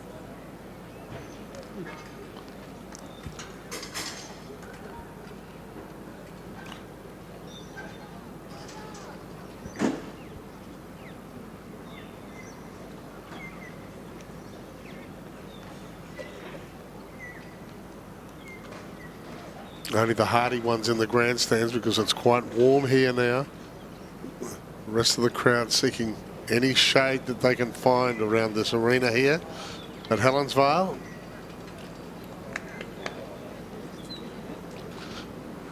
And they're witnessing what could become an epic final to the women's singles. Well, it's poised right now for a big finish, isn't it?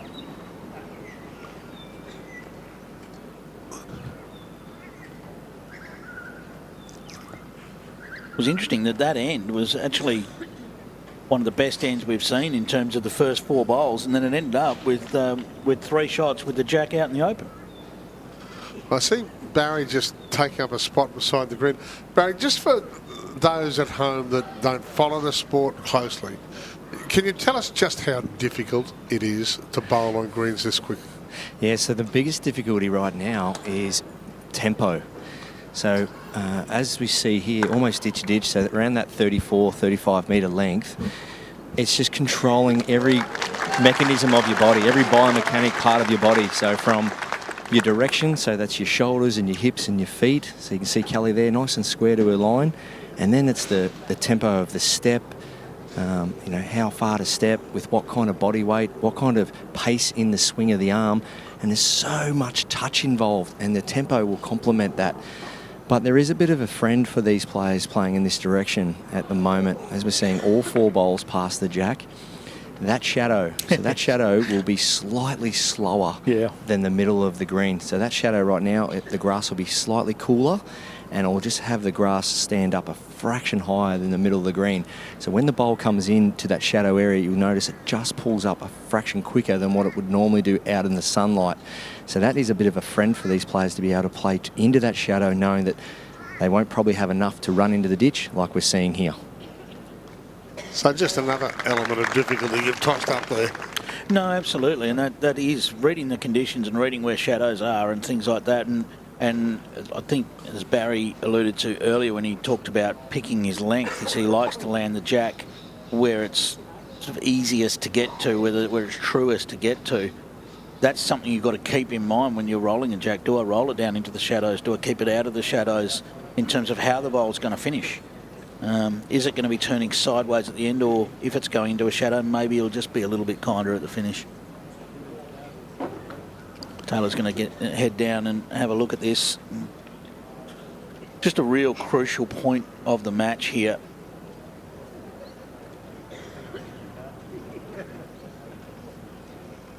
Looks like it's just the one to Taylor at the moment.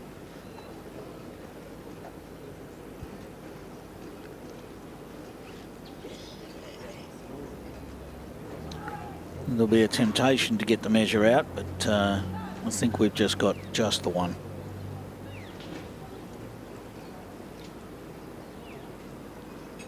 Having said that, still a bowl left each to play. Just repeating that from the graphic, that little number in the circle is how many bowls they've got left in this end. So one apiece. Taylor Bruce has made quite the fight back to take the lead, 13-12. The end, not so important here because it's the first one to 21. It's got all the shapings of a lengthy affair though, Clive, hasn't it? Well, it does. The only issue with that, Pat, is at 13-12, it can also end quickly. This is the vagaries of singles play. You think you're in for a long one. It could just take two ends, and suddenly someone's done. You can be in a really tight game of singles and lose 21-14, and it sounds like it's been a comfortable win. Sure. It actually is. You just scored at the right time in terms of the one that's got the win. All right. Kelly will have the last say on this, the 19th end. Kelly, of course, Australian-based now.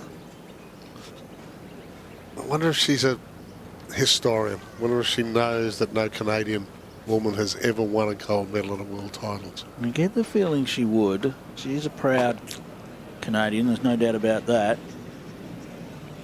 Now this last bowl on its way. Is it going to land? It has. And that will be another one on the board to Kelly. And guess what? We are all tied up. No good for the superstitious. 13 apiece. We're here thanks to Apia, the go-to insurance for retirees. Call 13 50 50. Get set. Go.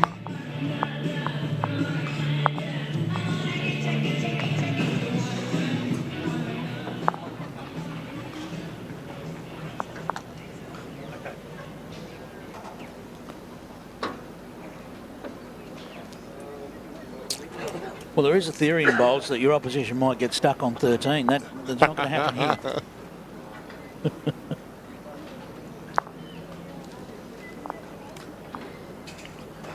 Big shot there in the context of the match.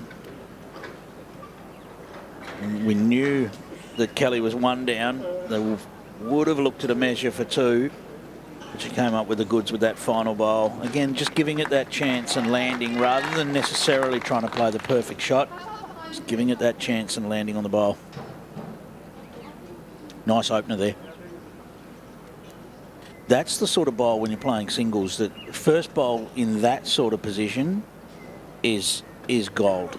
Just in behind the jack. Not often we see the jack go forward. Generally it's been moved back when it's moving. Just a perfect position to place your first bowl.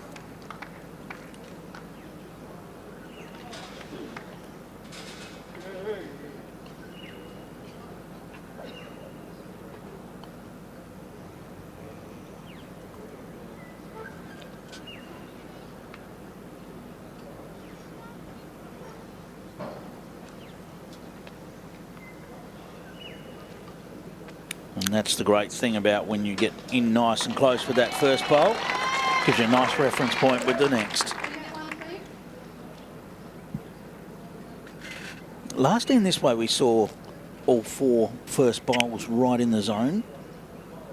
It may be that this direction's just become a little kinder for the players. They've found their line.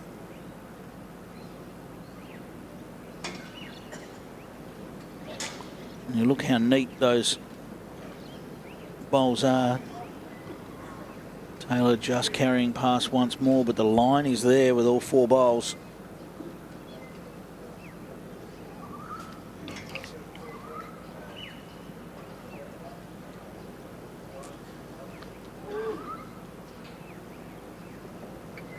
Nine-time Canadian champion stalking this one down the greens here at Helensvale. So smart bowl there. Didn't want to come up short with that one. Needed to just make sure there was something past in case Tayla decided to look for a bit of jack movement.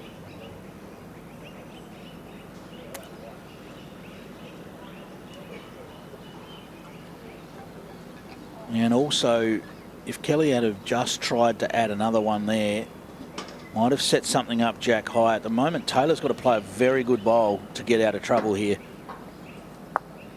Even sitting Kelly's bowls, as you see them, just as you look at them on the screen just to the left of the jack, makes it hard for them to sit on that backhand as well. More likely to just graze off them. So it's a really good setup here for the blue bowls of Canada right now.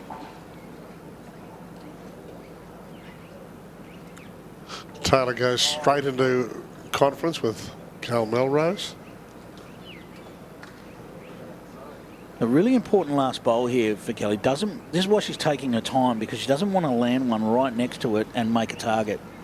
She's got a 2 that's very hard to beat.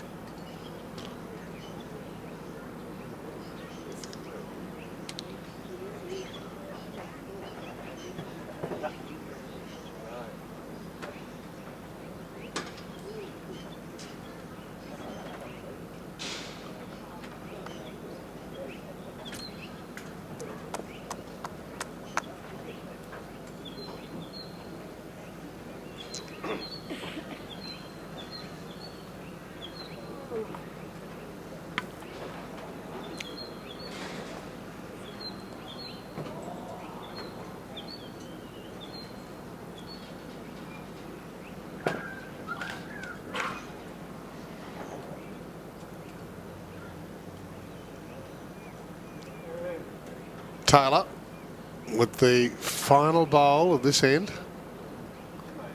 Up to 20 ends. It's still the score just 13 apiece.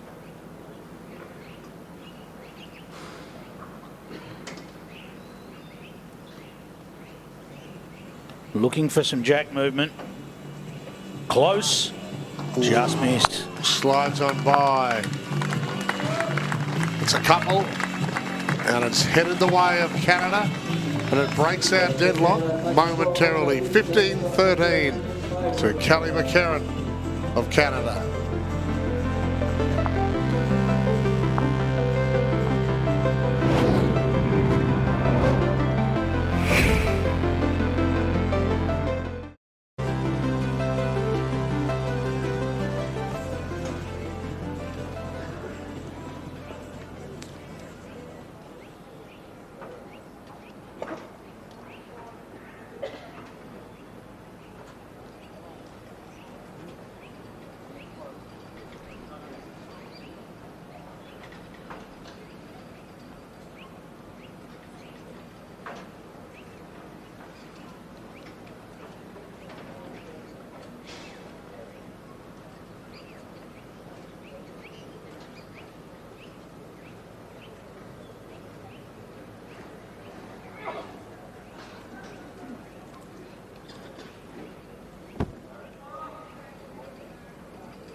there.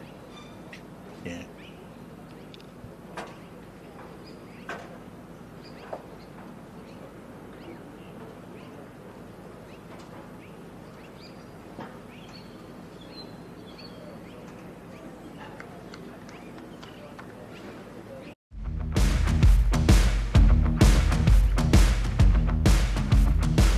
Welcome back. There's our drone shot of Club Helensvale. And we're right in the thick of it now, of the women's singles final for the World Championship. Pat, did you leave the door to the commentary box open? Oh, we've found someone, haven't we? It got a little bit warm out there, I think, for Barry Lester. Settle on. There was red carpet as well, boys. welcome, mate. Thank you. Lovely shot. Shot there from Tayla. We've seen Tayla come back at every chance she's had to. You know, we saw Kelly extend out to a 10-6 lead, and Tayla was able to close the gap, and she's a chance to do it again. Yeah, not a bad effort from Kelly with her last bowl. At least she's putting him into those areas that do have some value.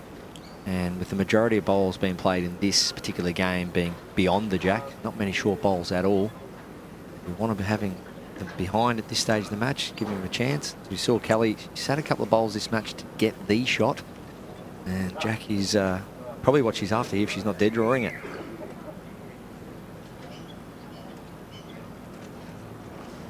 It's one of those, it's the speed of the green where you just, well, I think the draw was the option, the weight was perfect. You can't afford to hedge your bets much, can you? Because if you think yourself you're playing to reach, you're 2 metres quick. Yeah, or on the bank, Clive. Yeah, you don't want to lose them as well with the respot. You know, in other formats of the game, without the respot, you can probably get away with it. But so many bowls you play have contingencies, and that is to somehow finish around the respot or beyond, and know that you might need that backup bowl later on. But right now, as much as these players are highly skilled, highly talented, this is a mental game now. It's who can hold their nerve, who's, you know, can just maintain good breathing patterns and keep in a positive mindset. Opportunity to take the lead back. Knocks right here for Tayla Bruce. Needs it to drop all the way back. And what a great shot. That'll do. 3? 3 it is. And the lead. Yep, confirmed. We are 3 it is. We are getting to the pointy end of this one now. Just 5 and 6 shots required for a title. 16-15. We thank, of course, Right at Home. They're heavily involved here. It's the Right at Home Jackaroos. For quality in-home care and support, call Right at Home on 1300 363 802. Now these next 2 ends are now crucial for both players. An opportunity for one or both of them to get within an end of victory just by putting together a couple of big ends here. This direction, Barry, in the last couple of ends, we've seen the players crowd the jack. Expect another tight end here, perhaps. Yeah, centre rink hasn't been much of an issue, as we see this bowl's going to finish fairly close to the middle, especially in this direction. So that's a positive to come out of every bowl in these quick conditions. If you're getting to the middle of the rink, you know, ideally on a fast green, you don't want to be spraying them left and right. Settle into a really nice rhythm line-wise and just feel the weight. And as you know, Clive, with this kind of pace, it's nearly impossible to get the exact weight every time, but at least you've got to be nailing that weight end after end. Both these women come in buoyed by big wins in their semi-finals over big name opponents. Absolutely. Yeah, and as I mentioned about the mental side of things now, it's about staying in the moment. There's a thing over in the corner that can probably be your worst enemy right now. It's called a scoreboard. And that has totally relevance to what is happening between these two players right now. That board will sort itself out, but their main job right now is making sure their concentration levels stay at an absolute optimum level, and they're really honing in on that line and length, as we see here. Well, you've got to think that Kelly will handle the heat because she overcame Catherine Redwell, the England grade, 21-20 in her semi, and we know that Tayla is the world champion of champions. So they both performed at the highest of level And they haven't seemed to have shown any sign of nerves, either of them, as we get desperately close. It's 16-15. I think, Barry, just to echo your point, it's about not letting the outcomes get into the mind, and as the closer you come to victory, the more those thoughts can creep into the mind about what it's going to mean if you're the winner. Has this got the jack? It has. What a great shot that is. Trails it for 2 and sits in front. Most definitely, Clive. Yeah, the process is the key right now. So a lot of players. The bowl and the jack, please?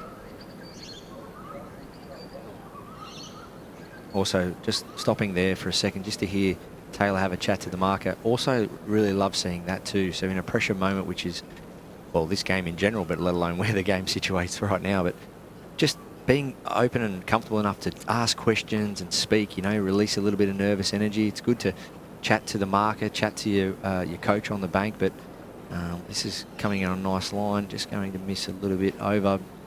But you're right, yeah, that scoreboard, it'll sort itself out. Your process that you've been sticking to in training all week long in this championship is the one, is really the spine, the backbone to what you need to do. Clive, you were saying they play a lot of matches to get here, don't they? Yeah, certainly. I mean, you've got 11 matches in total for Kelly to have got here, just the 10 for Tayla with a bye in her qualifying rounds. So, there's been a lot of matches, been a lot of play throughout the week, and now it's culminating in those big moments as Kelly is going to stay on at the back of the ring. Just stayed up. Big difference, because as you know, Taylor's got a beautiful weighted shot on her, and she might be looking to get into that. But yeah, so many, that's just an achievement in itself, just to make the final. When you point out that, Clive, 10 and 11 games against the world's best, it's hats off. I know there's no minor premiership when it comes to this particular event, but they've both, worthy to be out there. And I'm done trying to pick who's going to win, because it's changed the lead so many times, and both players are playing quite well. It's just one string of ends away, isn't it? That's all it takes right now, is to string 2 or 3 ends together, and there's a world title on the end of that. Big shot here for Tayla Bruce. Kelly was clever with her. She stayed on the forehand, didn't set anything out for Tayla to use as a reference here. This looks like it's still travelling. Well, I needed to draw another one. Barry, these are those moments that you have to take. You want to win a title, you have to take this. Yeah, as much as Tayla stuck to the backhand there because she nailed her line, so that was the positive she's getting out of this actual head. So as you can see, those back 3 bowls there, they were on a very good line, which gave her the confidence to try and draw it. There may have been a plan B on her forehand to, if she was heavy, to actually crash on the shot bowl, or slightly higher crash on the second shot bowl. So there's the contingencies there on the forehand. But she backed herself in to try and sit the bowl or trail the jack on the backhand. That's because her line was spot on and bred that confidence. She'd gone well enough, hadn't she? Yeah. So are we about to see another big turning point? Kelly McKerihen, Canada. She's played 2 good ones. Just needs to match those up. Good line. All down to weight. This is good. This is all over it. 3. And takes the lead back. Shoots to 18. She's 3 away from a world championship. Now it can all happen in one end for Kelly. Yeah, it could be very close. 18-16. Canada's Kelly McKerihen leads.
We are back live in a riveting women's singles final at the World Bowls Championships here at Helensvale, northern end of the Gold Coast. Look at this.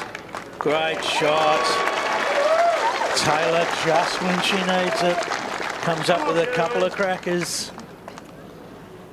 So as we left you, Kelly McKerihen, Canadian, grabbed 3 shots and took the lead 18-16. Of course, disregard basically N23. That just tells us that this match is going along a little bit longer than what we'd normally see as singles. It is first to 21. That's what will decide the World Championship. Yeah, and those ends are just courtesy of that nip and tuck early. You know, it was 6-all after 10 ends, just 12 shots scored on the first 10 ends. That pretty much sold us into a match that would take a little bit longer to decide. Well, Kelly needs this now. This is going to carry around the outside. So now, last bowl belongs to Tayla Bruce. And she's holding 2. She can recapture the lead. We said this might go on for ages. We've had 3 multiples in the last 3 ends. We're about to have another one.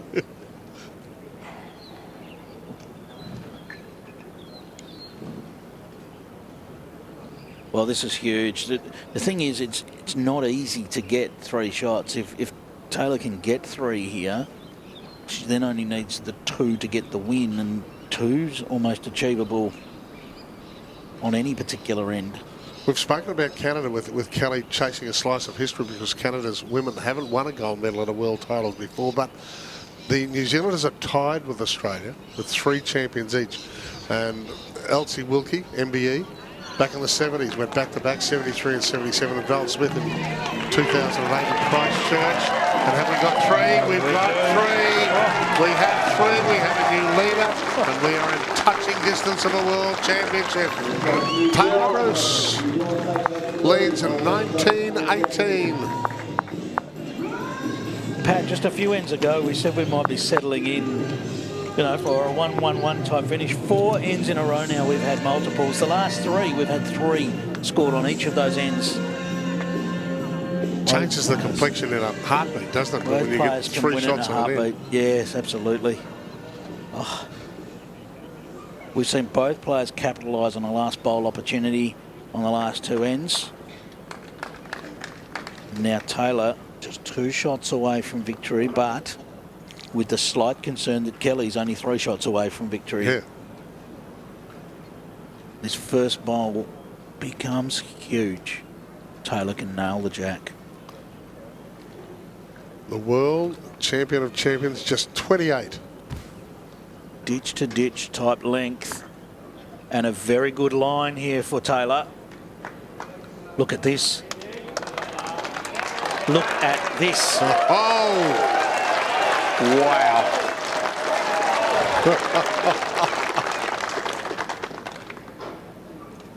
That's extraordinary. Perfect line, perfect poise.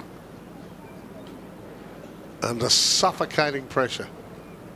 Can Kelly McKerihen reply? This doesn't look too bad either. Pat, look at this. What do we got? Oh, just on the outside. Incredible stuff. Oh. She stared it down for a long while.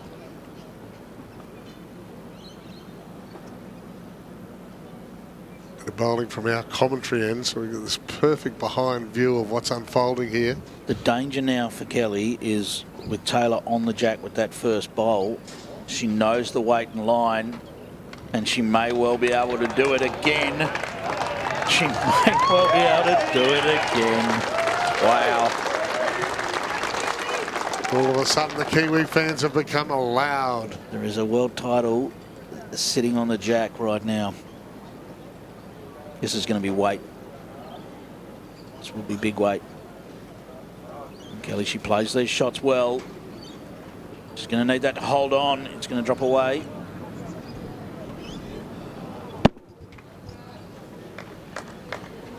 Chances are diminishing quickly. You're on 19 playing for a world title, and you play 2 bowls like that Tayla's played, and you just say to your opposition, well, you've got to change it. I've got to say, midway through this final, she was down 10-6. Yep.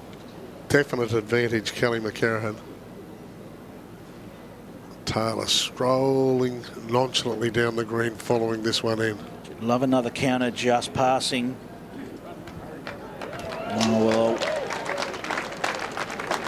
that's certainly in the zone for 3, if not 3. Yep, we're getting told she's holding 3. I think Kelly is committed to the weighted shot. See a lot of singles games finish with a missed drive. But there's enough of a target there. Well, this is better. Yeah, no this doubt is close. It's a better line. Doesn't want the gap now. Oh, wow. Can you believe that? Wow. Any edge there, and she probably gets rid of at least 2 of them, if not all 3. We'll go back to that wider shot in a moment, and you'll see that there was virtually no gap there. Look at it. She's managed to squeeze it through there. Catch an edge off the front one, that one there, and all 3 of those bowls could have gone, maybe Jack as well. So Tayla is probably holding 3. She only needs 2 to win it. Yeah, our marker has indicated 3, so... Kelly can't believe the luck there. Well, she just got it out onto a much better line than the first one. It just has to trust that it is going to come. And just found the narrowest of gaps. Kelly has 1 left. This is Tayla's last delivery of this end. The one thing Tayla knows is she can't drop 3 because two bowls of Kelly's have already left the rink. So there's a little bit of confidence that she can draw from there to say, well... Yeah, she's safe in that knowledge, isn't it? Yeah. That this final won't be over on this end. Well, not against her anyway. Against her, that's exactly right. And she wants it to be over. Yeah. Now, is this one going to hang on at the back? I think this might be going all the way into the ditch. So there is no choice here for Kelly. She's going to have to attack again, and she needs contact. She needs to remove at least 2 of the bowls because Tayla only needs 2 for victory.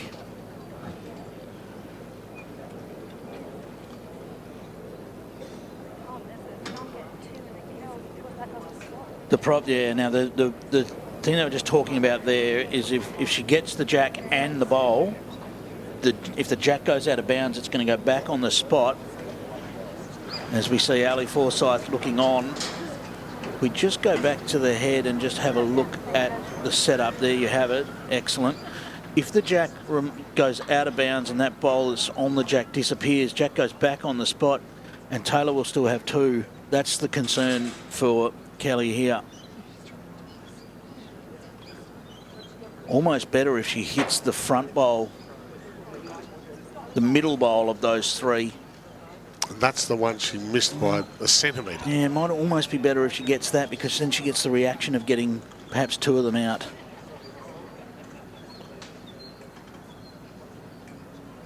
Here we go.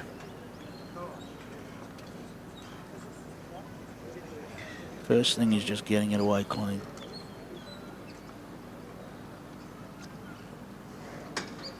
Needs it to hold. It's going to go. She knows it's gone. The world title is Tayla Bruce's.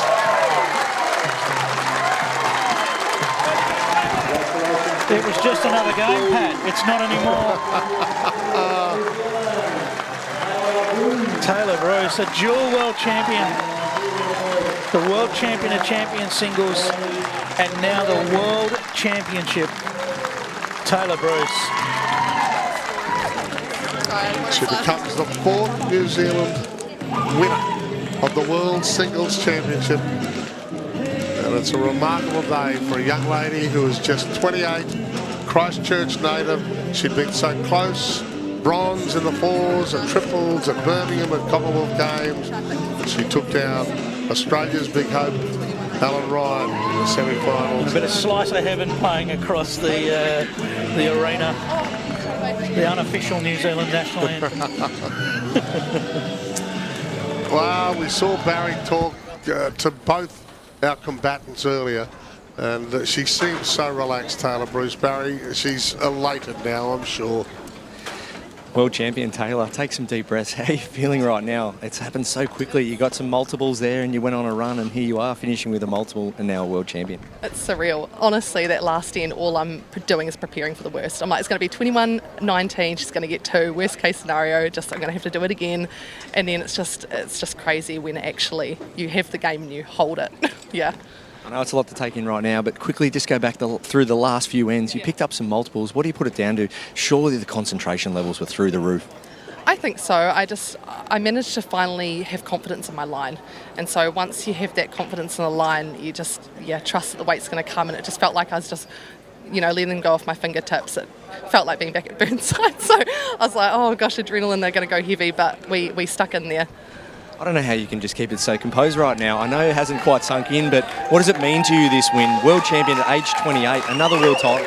I just it's so hard to get to this point. It's really difficult to make the final, and I just really wanted to make most of that opportunity, and I just think it's just unreal. Yeah.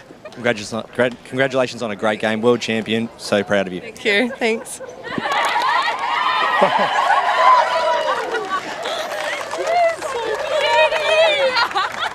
Don't you love it? Yeah, it's fantastic. Team New Zealand, they've been with it right through this journey, as you said. 10 matches to get here, and then an absolute cliffhanger to win this one. We talked about all the single shots. Before the 15th end, Tayla had scored 1 multiple.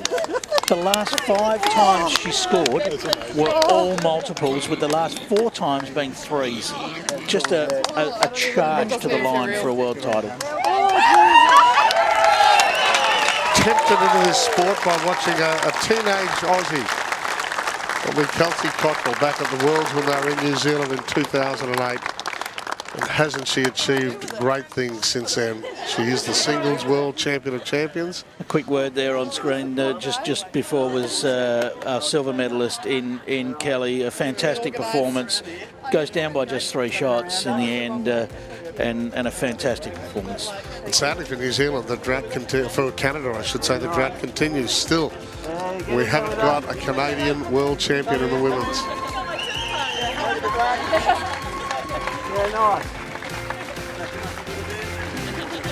This is what it's all about, sharing it with your friends, sharing it with the people that put you in this position. Happy New Zealand team, celebrate a world champion. Tayla Bruce, just 28, the singles world champion of champions, and now the world champion singles finalist. She's got it all, got it all.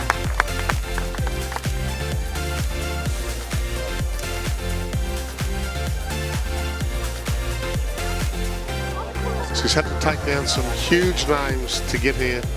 I wonder where this sits with her. This one and the champion of champions, just both atop the mantelpiece. Yeah, absolutely. I mean, you come into this tournament and you look at the field and you say, well, I'm going to have to beat Ellen Ryan if I'm going to win the title. Yep. She did that in the semi-final. She did it 21-12. Against one of the most informed players over the last 12 months in the world. We're not done. Tayla Bruce is our world champion. We will be back in just a moment.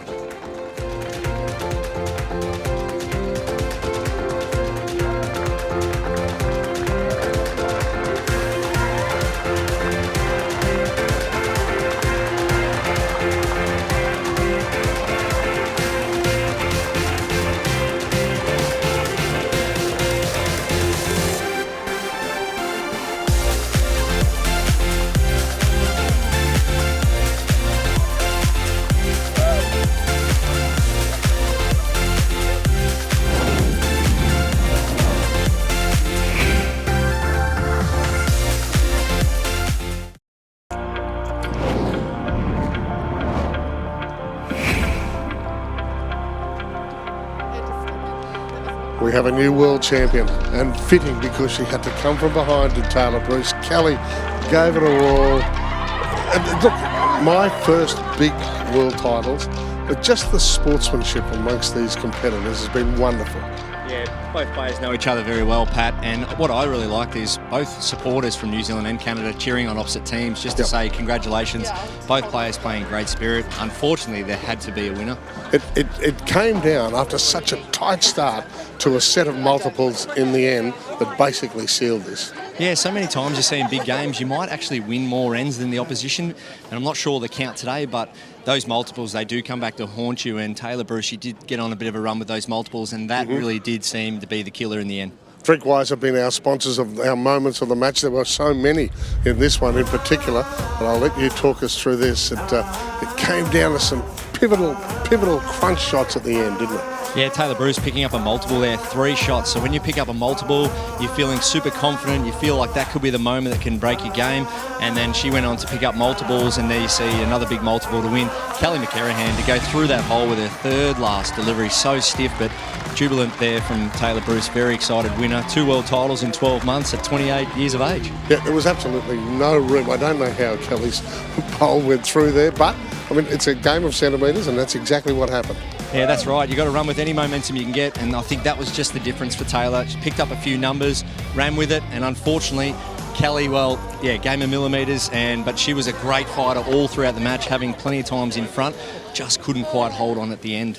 This nation has a great history, particularly in the singles. This is the 4th time they've won the world singles. It takes them just ahead of Australia now. Yeah, very proud nation when it comes to bowls. Over 500 clubs in New Zealand, big bowling community, and a big support crew there getting right around young Tayla. And that's a massive stepping stone in her career. Big things to come for her. I think you mentioned that it's an advantage, I suppose, for the Kiwis as well, because they do play on fast greens, and this was a fast green. Yeah, they play on a really fast Cotula or Starweed over there in New Zealand. Very fast weed, gets up to 20 seconds, something similar to this. And yeah, Tayla would have been putting in the time and the hours to prepare for these conditions, and they aren't that much different to New Zealand, other than maybe the temperature, Pat. How nerve-wracking is this? Because you've been there, done that. Clive was telling us like she'd played 10 matches inside the week to be here, and then have to go into a nerve-wracking final. I mean, are your nerves frayed at the end of this? Well, yeah, you're running on adrenaline, you're running on confidence, but probably I think it's a good thing they play those amount of games, because all they're doing is drawing off that experience, condition after condition, day after day. But the best thing I feel out of winning a world title at this level, in this actual event, is they've had to do it on multiple surfaces around the Gold Coast leading up to this big final today. All right. Please welcome back onto the Club Helensvale Green, the 2023 World Bowls Championship Women's Singles Silver, Bronze and Gold medalists.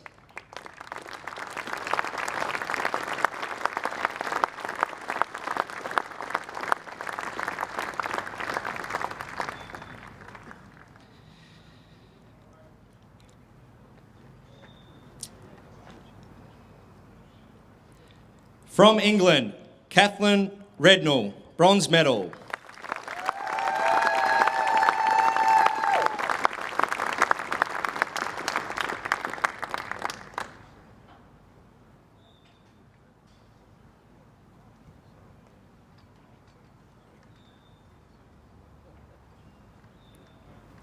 And from Australia, Alan Ryan.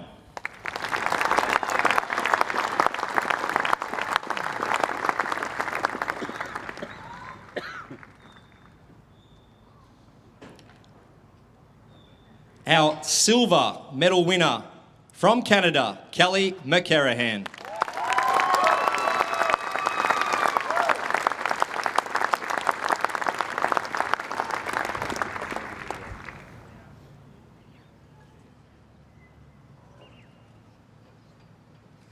And from New Zealand, Tayla Bruce.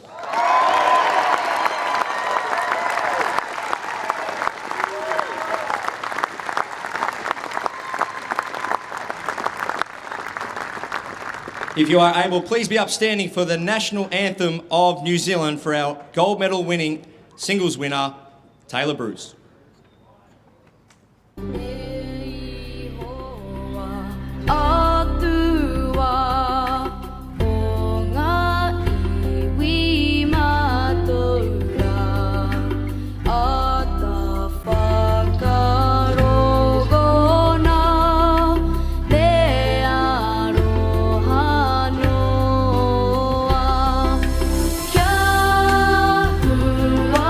Call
Thank you. Women's singles players, you may now exit the rink. Please give another round of applause for our women's singles medalist.